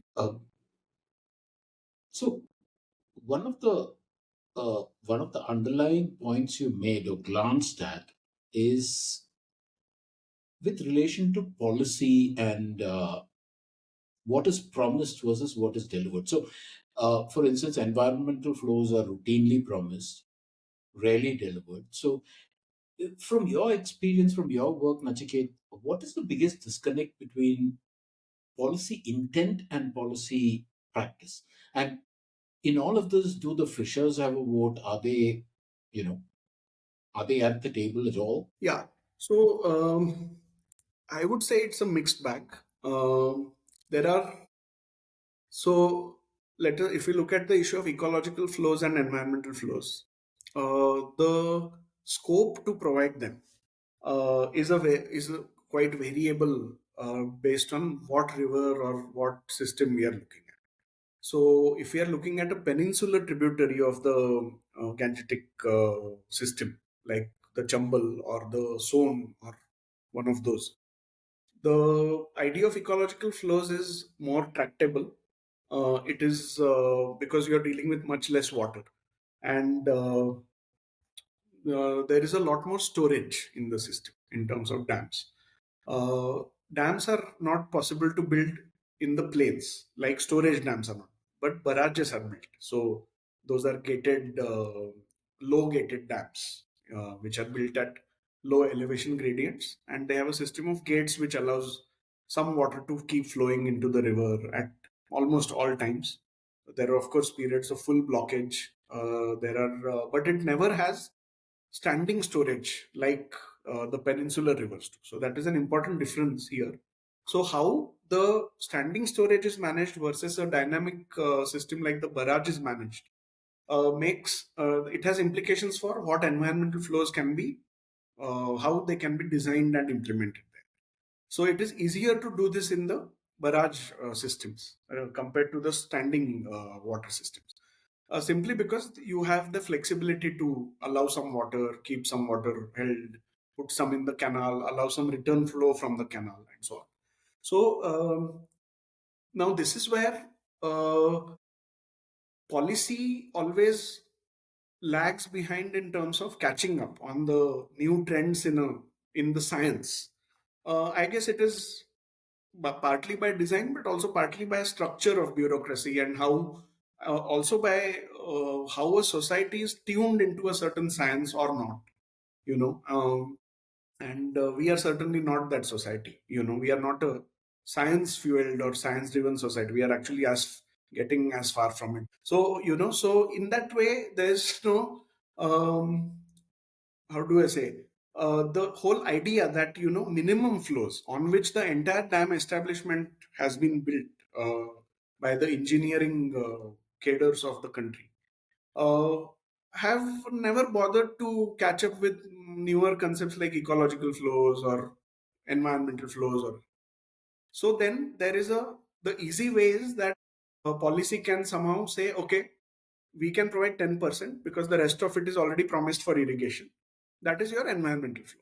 So in no time, the minimum flow, which is anyway being provided, is now called something else. And then it becomes environment, it's labeled environmental flow, and that much water comes in.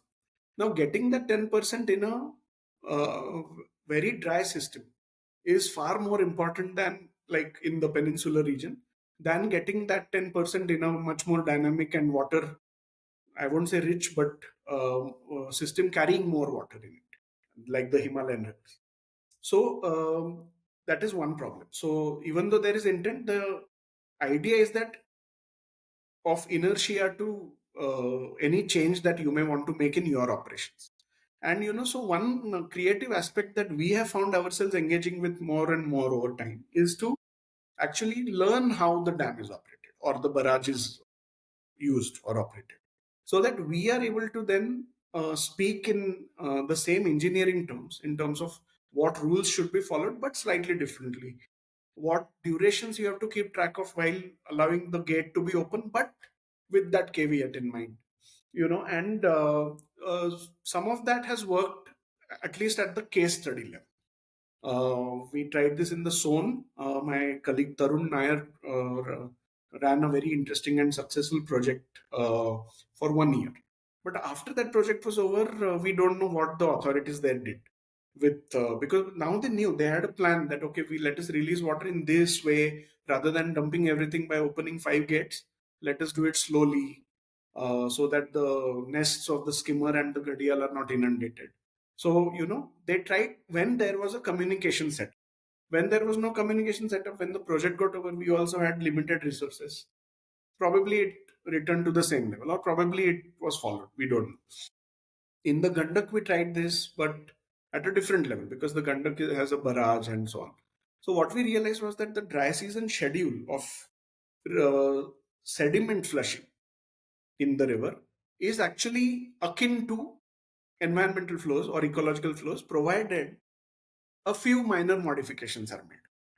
And somehow we saw that that system overall, because of, I think I should mention this, a lot of inefficiencies in the system, particularly with respect to repeated recurring maintenance of canals of irrigation, the river kept getting more water, which is actually more than even the minimum flow prescription now.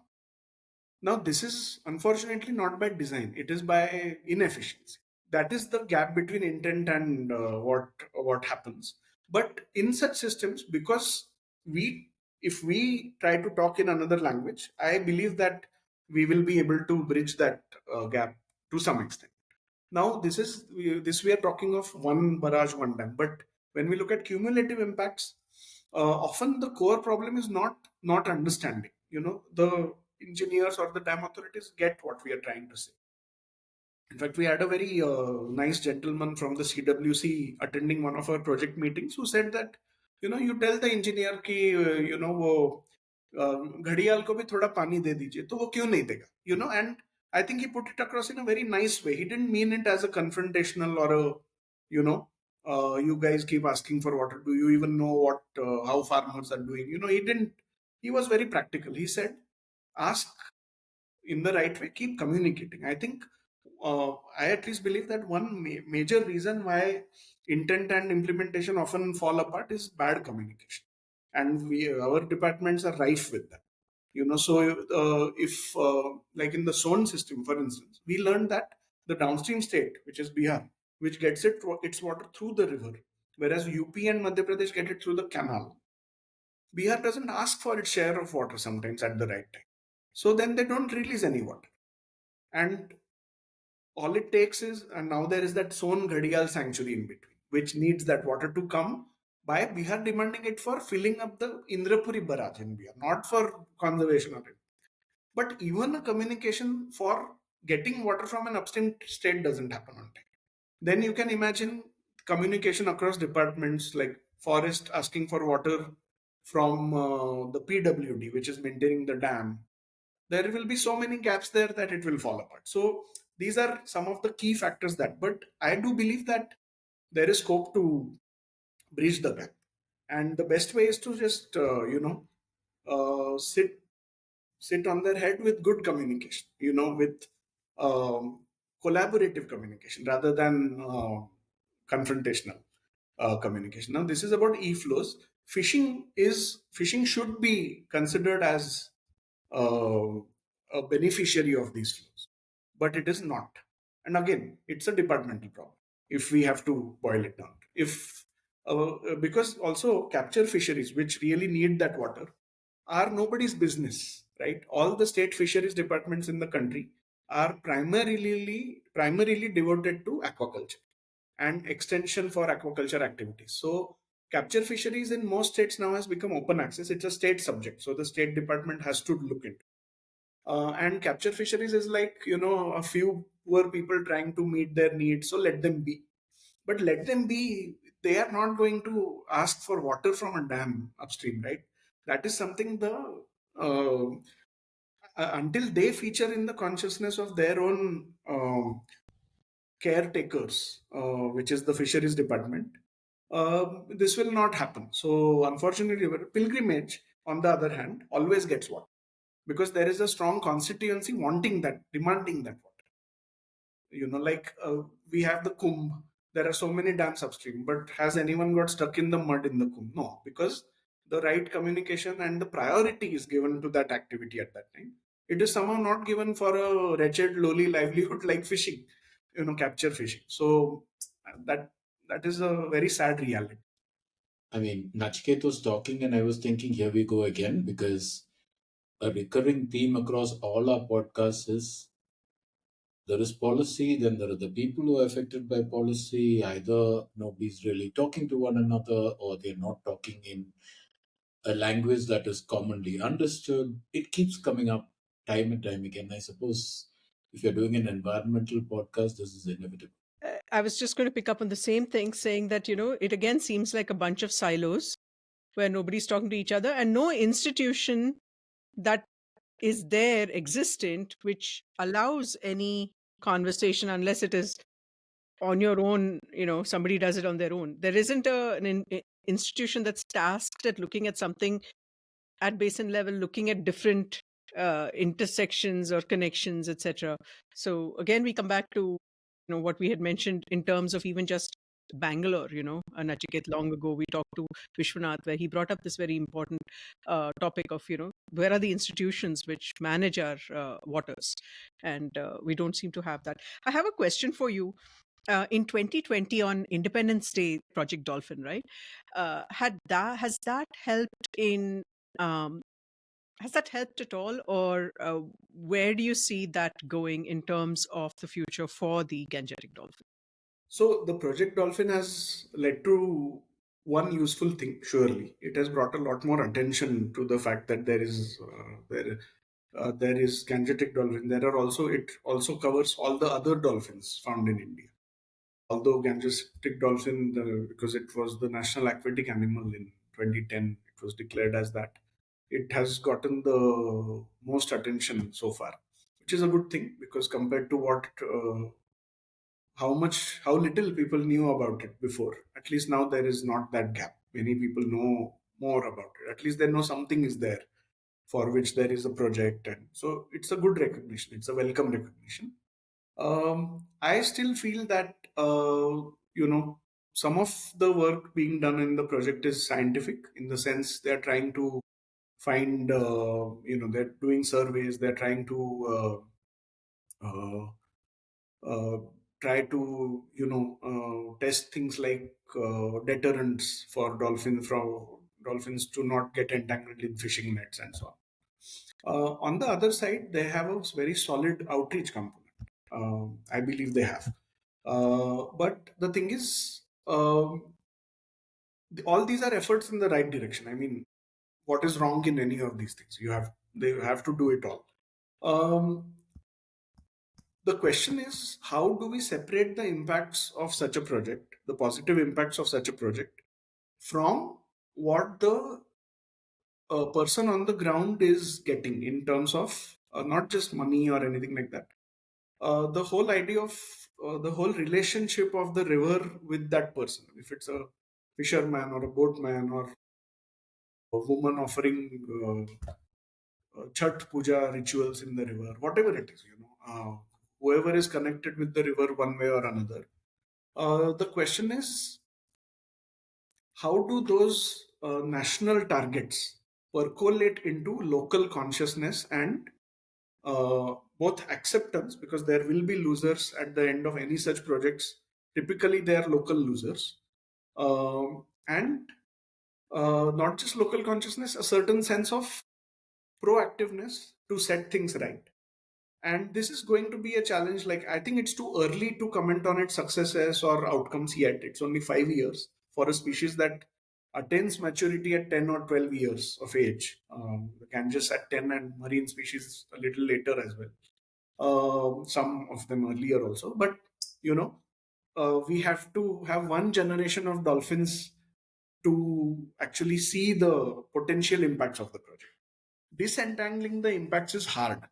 And again, there are a few important reasons for it. So one is that, partly any government project or program, uh, it is very well intended. It has taken feedback from, somebody who knows what they're talking about, and they have brought in the project, which means they have brought in money, and which means they have the resources to fund such initiatives. The thing is, uh, one problem is the process of review.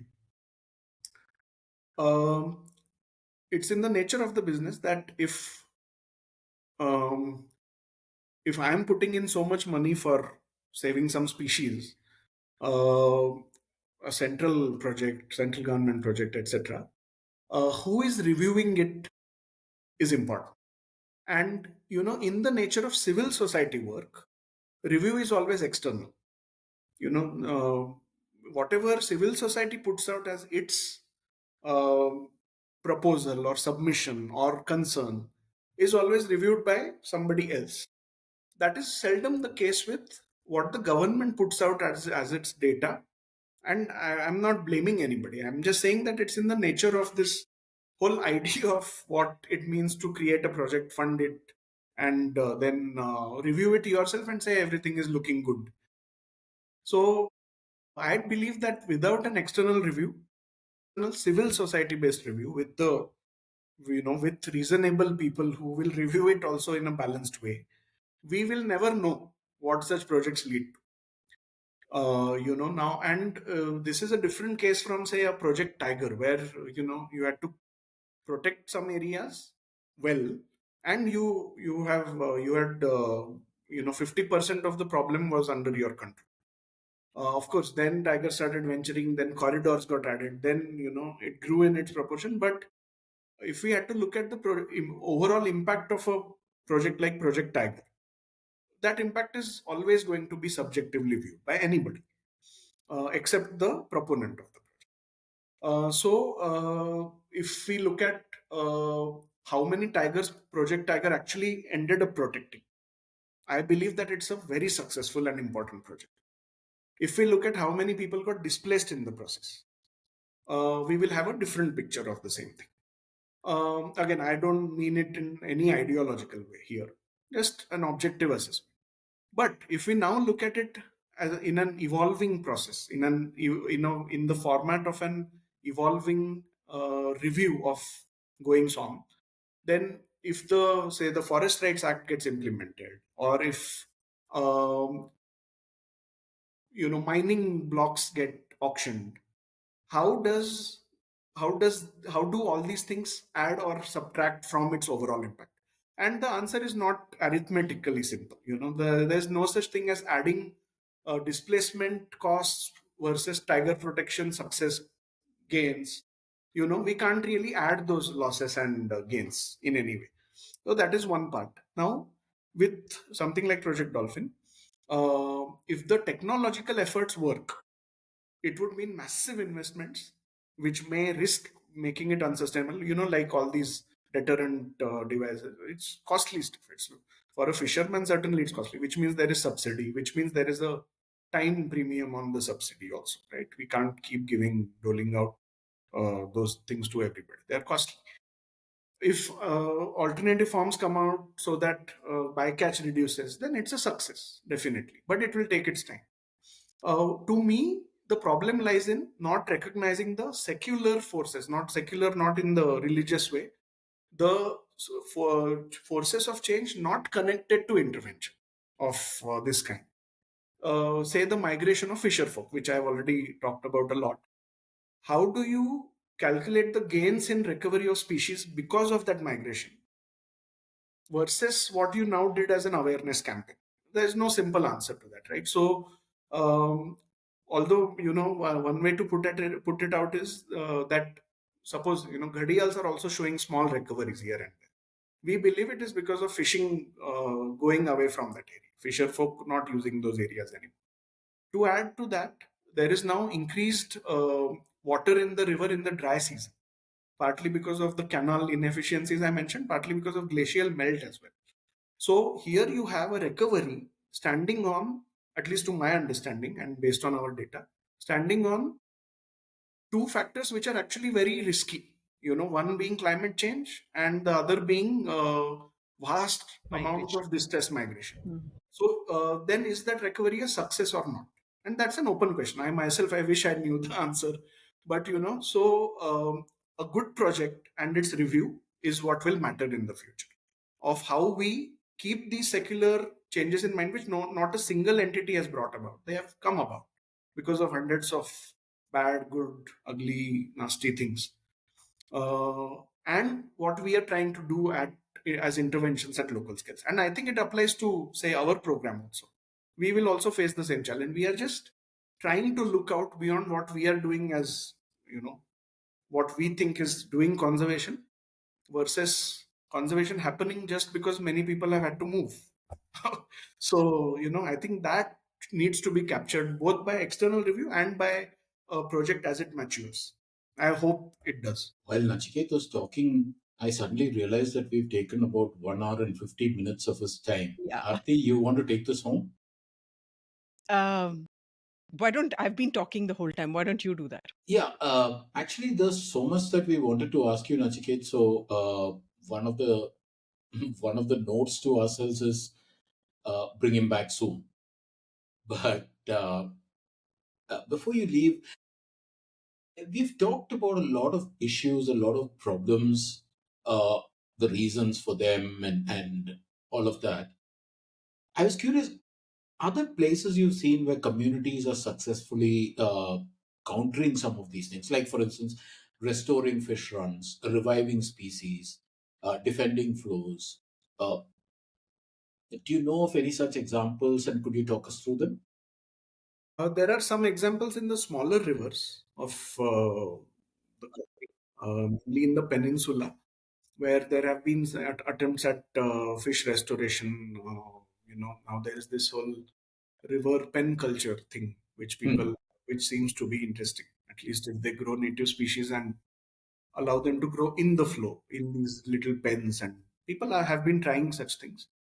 So there have been some cases, but again, firstly, it's an upstream downstream problem. So those such cases are very rare. The more successful cases are actually on reservoirs, because again you are in control of the area of water. Even if it is a little dynamic, you know these are the boundaries.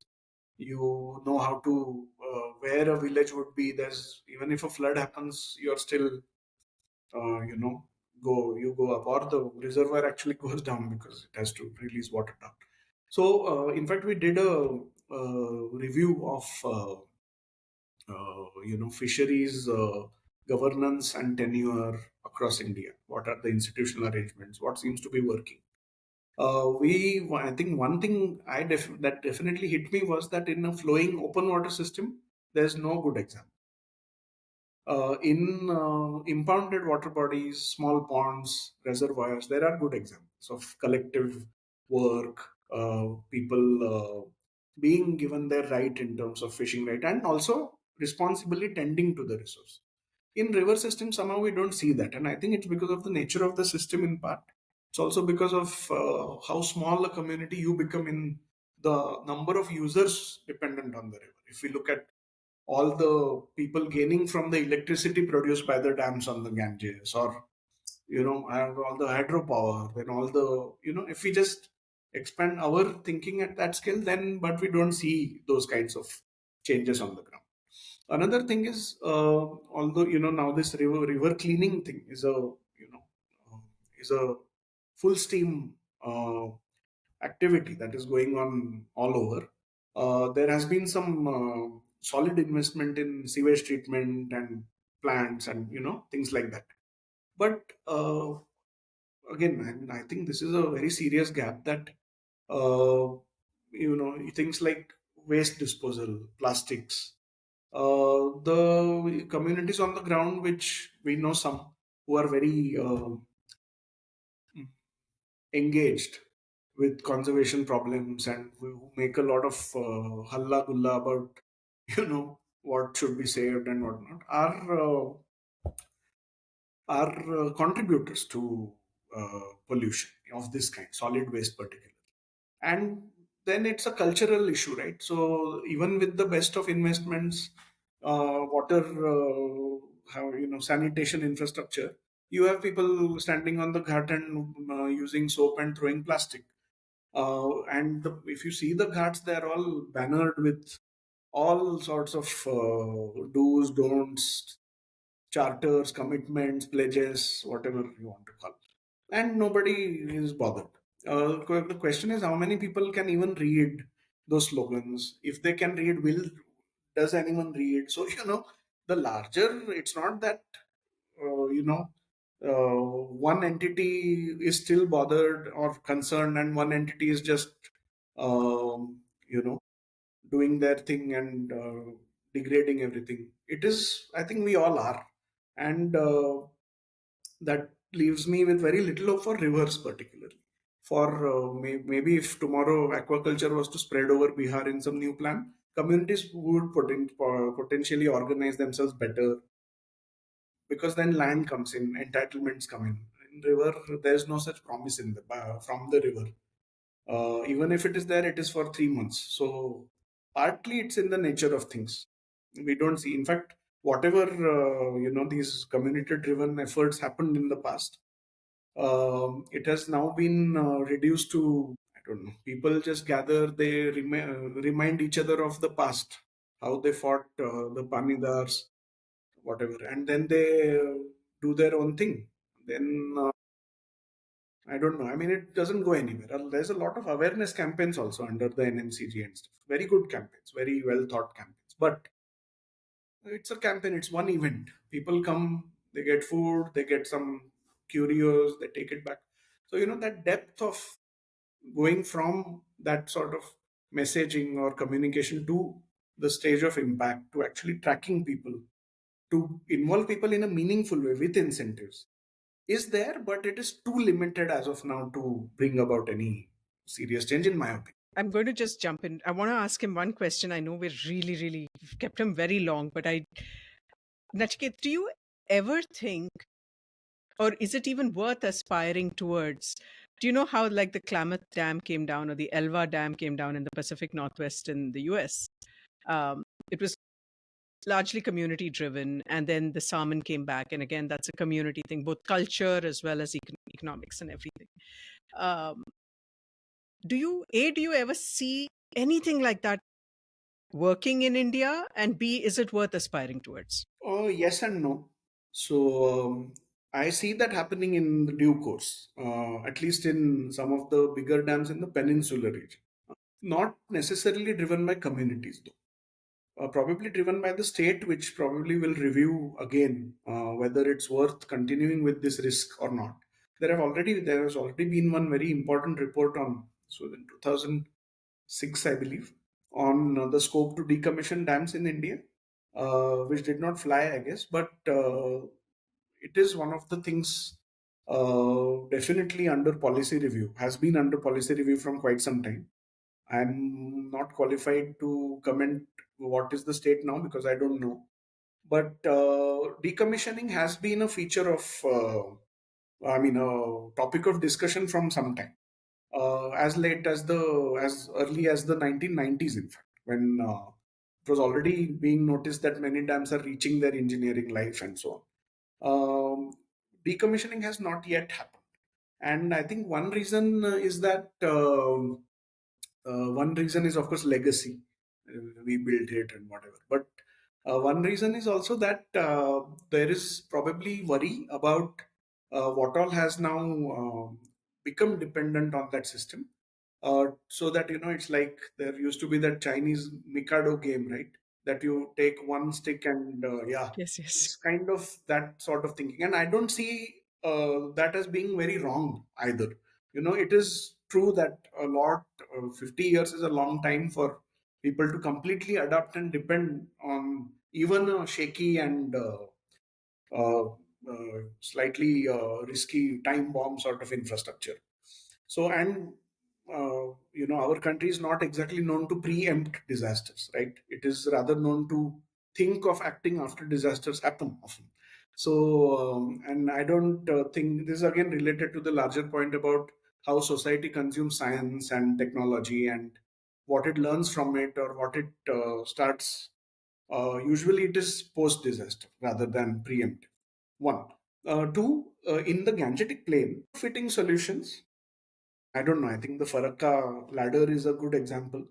It is being tried. So, I'm hopeful to see at least, okay, may not be 100%, but maybe it will lead to a 30-40% change, perhaps. Other barrage operations, partly they are facing too much water from neighboring, upstream regions like Nepal or Uttarakhand or wherever.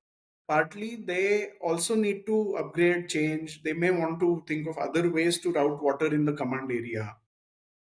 There will be some, inevitable push, at least in the wet part of climate change, until we reach the drought phase of climate change eventually.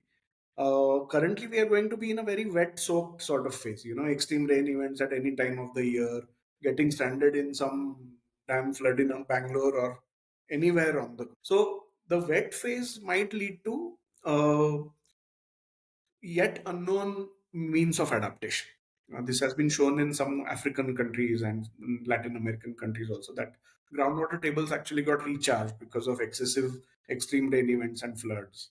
Then modes of local irrigation and dependence on water changed from being very central to top down surface dependent to decentralized groundwater. Then there will be a time when decentralized groundwater will also go its own fate. So there are things like that. One important thing, though, is that climate change impacts, at least when it comes to hill slope wasting or large landslides uphill, deforestation or whatever, even excessive irrigation in the Gangetic Plains, which is another problem. All that potentially, currently, what dam density we are at, it is probably able to somewhere buffer some of those impacts. They could have been worse if not for some of the existing storages. And this is now repeatedly coming out from not only IIT researches, because they look at it at a very different scale, right? They also look at atmosphere, they look at climate models, they look at Earth as a physical system, and then try to model convection and so on. So that understanding on the one hand, as well as local impacts and time series of hydrological data. In the wet phase, somewhere these storages are going to be important. So, as much as it is important to have, community voices speaking up against the impacts of a dam, I believe that the way given all these, in the US, it's very different. Those communities, those fish, a Klamath community of elders is very different from a Bihari, Yeah. community of people in everything. I don't mean to say that it's developed and all, nothing like that. It's just in their worldview, their entitlement, and the people who are their neighbors. Demanding fish and getting water for it, as I also said before, I don't see that happening. And probably if we look at the multi-stakeholder, multi-use sort of nature of managed watersheds, probably there are ways in between.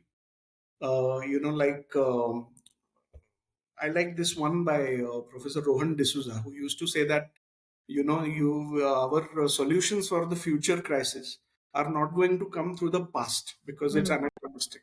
You can only go forward. You can't say that system was there. So I think it's very instructive, and I agree with it to some extent. We can always borrow interesting principles from the past, but what has happened now, there is only a way to uh, buffer its impact, make it softer, if needed, make it. So if decommissioning has to happen, it will happen top down. I don't think it will happen bottom up. Yeah. Coming back to the original question. Sorry, I tend to go off. Yeah. Perfectly fine. It's reverse. Prem, if you keep tossing the ball back to me, I'll keep going. So we better bring this home. You bring it home. Yeah, no. I mean, among other things, on the sidelines, I was looking at notes that I had made about things that I wanted to ask you, and Aarti has even more extensive notes. And I think we've come about halfway, but it's just not fair to you also to sort of hold you back. So, Nachiket, thank you so much uh, for taking the time, for the patience with which you responded to the questions. Uh, Having said all that, we are going to trade on your good nature and get you right back again after a bit. Thank you so Once much. you've recovered from this episode, so No, that we no. can, Thank you so yeah, much. Thank you so much. Thank you, Nachiket, for shining a spotlight on such an important species and wonderful species, actually, yeah, a favorite of ours, of course, but also about life, which so many of us never really get. It's not out there, it's not in the mainstream consciousness at all. And you have brought such amazing thought as well as understanding to it, and you talk about it and interpret it in a way that makes some sense, to somebody who's never heard of it before. I would strongly wish that you write a book. yes. Thanks. I wish to. Yeah, I had to throw that in because I know you've been long at it. But No, yeah. thank you again, Nachiket. I'll let you go. Thanks for being on From the Margin Line. Thank you. So much to absorb in that. But I think the one thing, Prem, that really always gets me is how Bihar was once a fisheries huge industry, right? So many people relying on fishing, full villages along that. And I've been to these places. Yeah. I've been to Kahalgaon that he spoke about. I've been to Bhagalpur, and I've been along the whole Vikramshila sanctuary, getting into a boat at Sultan, Ganjan, going all the way down. Not all the way down, because then there are diaras where people are shooting at you and then you have to get off and so on. Extremely interesting. I was there at a year when the water was the lowest for various reasons. And we did not see as many dolphins as even normally seen. Forget being completely actively looking for it. So we didn't see as many. We did see a few. There was dredging going on, active dredging going on at the time, and so on. So what strikes me is how, because of something that we did to the river, the ecology, the whole assemblage of creatures and livelihoods attached to it has collapsed. And ideally, that should be, bringing that back should be something at the foremost of anybody's mind. And, that should drive policy. But we don't see that. We see further degradation, and Nachiket also spoke about how the, uh, the the shores of the rivers are changing so much now, in so many ways, and the disappearance of not just the dolphin, or, well, the dolphin is actually, he spoke about its resilience and that it might even be able to hunt down the food chain and be fine. But turtles, for example, other things, small fish, so many fish that have just plummeted in terms of their numbers. So even the diversity, the biodiversity of fish, aquatic creatures, has gone down. And we seem to be oblivious or willfully negligent about it. No? Yes, and one of the things when I have offline conversations about some of these things, uh, some of them relating to Kerala, for instance, where I come from. Um, it's not just the coastal erosion and things like that. It's also what is happening to the rivers in Kerala, and therefore what is happening as a consequence to the kind of fish that was available. You know Mm-hmm. me. I mean, I Mm-hmm. need a fish with every meal, and Uh-huh. so this is a permanent preoccupation, right? Mm-hmm. And one of the things that happens when we have these conversations is people say, you know what, India needs to develop rapidly. India is at the cusp of greatness, all of that. And therefore, every time there is some development, people like you come up and start talking about some turtle somewhere or some fish somewhere or whatever. And look, get your priorities right. I've actually heard that thrown at me. Get your priorities right. Okay, let's talk of priorities. Bihar is the state in India with the lowest per capita income. It is the state with the greatest unemployment figures, the highest unemployment figures. It is a state so poor that to say that Bihar is poor does not even nobody even mentions it anymore. It's it's almost written off. Bihar is like that. I remember one of those lovely lines from one of those funny lines that Varun Grover once came up saying, if you're from UP, don't boast, except if you're in Bihar, because in Bihar they think that you are from the future. Uh, it's that bad. So, okay, fine. Let's not worry about a turtle. Let's not worry about a fish. Let's not worry about whether the dolphin numbers are increasing or decreasing. Can we, for heaven's sake, worry about livelihoods that have been Yeah, lost? We are not exactly. creating employment, we are destroying employment. So it's a double whammy, right? It's Yeah, hitting you from both sides. yeah, yeah, So can we yeah. is that part of development? And how do you make the case for development at the expense of livelihoods? Isn't that development?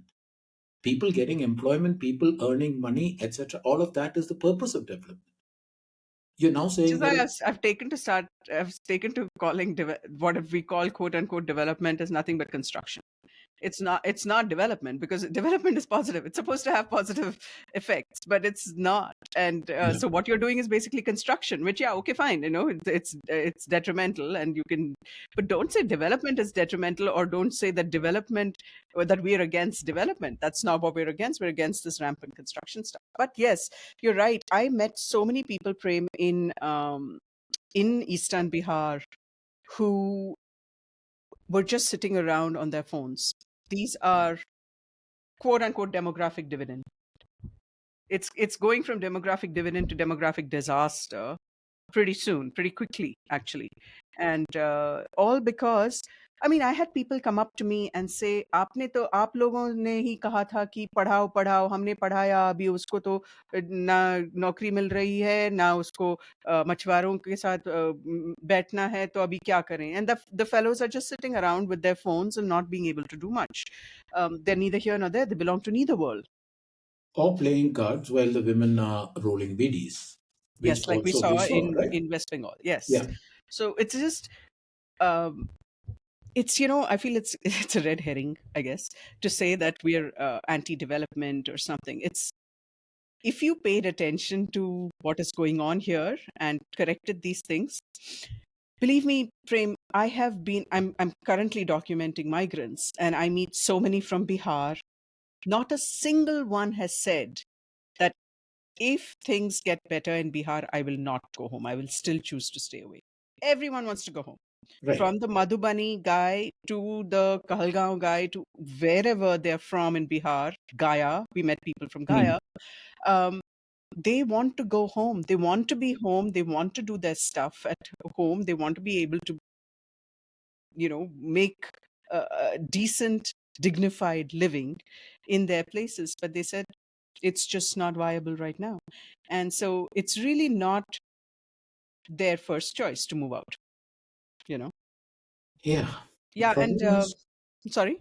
no, I'm saying the problem is, yeah, we can have these conversations, but when you have policymakers who are completely oblivious of these things, or who do not seem to be, who do not seem to understand that the point of policy is to make people's lives better, then, you know, Whose whose lives? yeah, does that. Inconvenient. Let, All right, let's not never go mind. there because you know what happens, Okay. right? So the other thing that I found very interesting, Prem, and which has kind of set off alarm bells, is this whole aquaculture bit. And Mm. remember, Prem, you and I wanted to do this whole story on Sagarmala. I think we need to do it because Yeah. on the blue economy, because aquaculture is billed as this counterpoint to capture fisheries, and Mm. it comes with issues, not just ecological, but very much economic and social. Who has access to those ponds, for example, right? Nachiket spoke so eloquently about access and about the hierarchical structure of nature of these places. Mhm. um, it's something that when ideally when someone's crafting policy, that's front and center. But if there's willful negligence again and refusing to see, it's not going to happen. And then again, there's going to be this huge disconnect, Disconnect. and yeah, the inequality is just going to balloon. It's already ballooning, but yeah, more. See, that's the thing about the kind of guests we've been getting. On the one hand, you learn so much. You come away with so many ideas. I'm fairly certain your notebook got filled during the Nachiket conversation. So did mine. But on the other hand, the frustration level also mounts, right? I mean, things that are so visible, and all of this expertise is there for the government to draw on. Yes, it's all there. Yeah. I mean, people like Nachiket do such good work, and he, in fact, even writes popular articles in many places. So it's not just oh, I don't understand research papers. Mhm. It's just a question of waking up, I guess. Yeah. On which note, I guess we'll end this particular episode again with our thanks to the over 10,000 people who found value in this podcast and decided to subscribe. I hope you hit the bell icon as well because that's how you get notified about our episodes as they drop. For those who haven't subscribed, do subscribe. And also in the show notes, we will provide various articles and videos, etc., that will deepen the conversation that we just had with Nachiket. So, thank you so much, folks. And one more thing, if you are interested, go back and see episodes that you may have missed. And please do share our episodes. That way we reach people who we may not otherwise reach, because you might know somebody who doesn't know about this and is, whatever the issue may be that we have tackled in that episode, and may benefit from from knowing a little bit more. So please do share. That really helps. And if you are only listening to this and you're not on YouTube, please do rate us, review us, and please do write in to let us know what you think. Yeah. And also, if you remember, we started this episode by reading out a letter from Sonali. The way to write to us is marginlands@gmail.com. We read and we respond. So, yeah. Thank Thank you you. so much, everybody. See you in 2 weeks.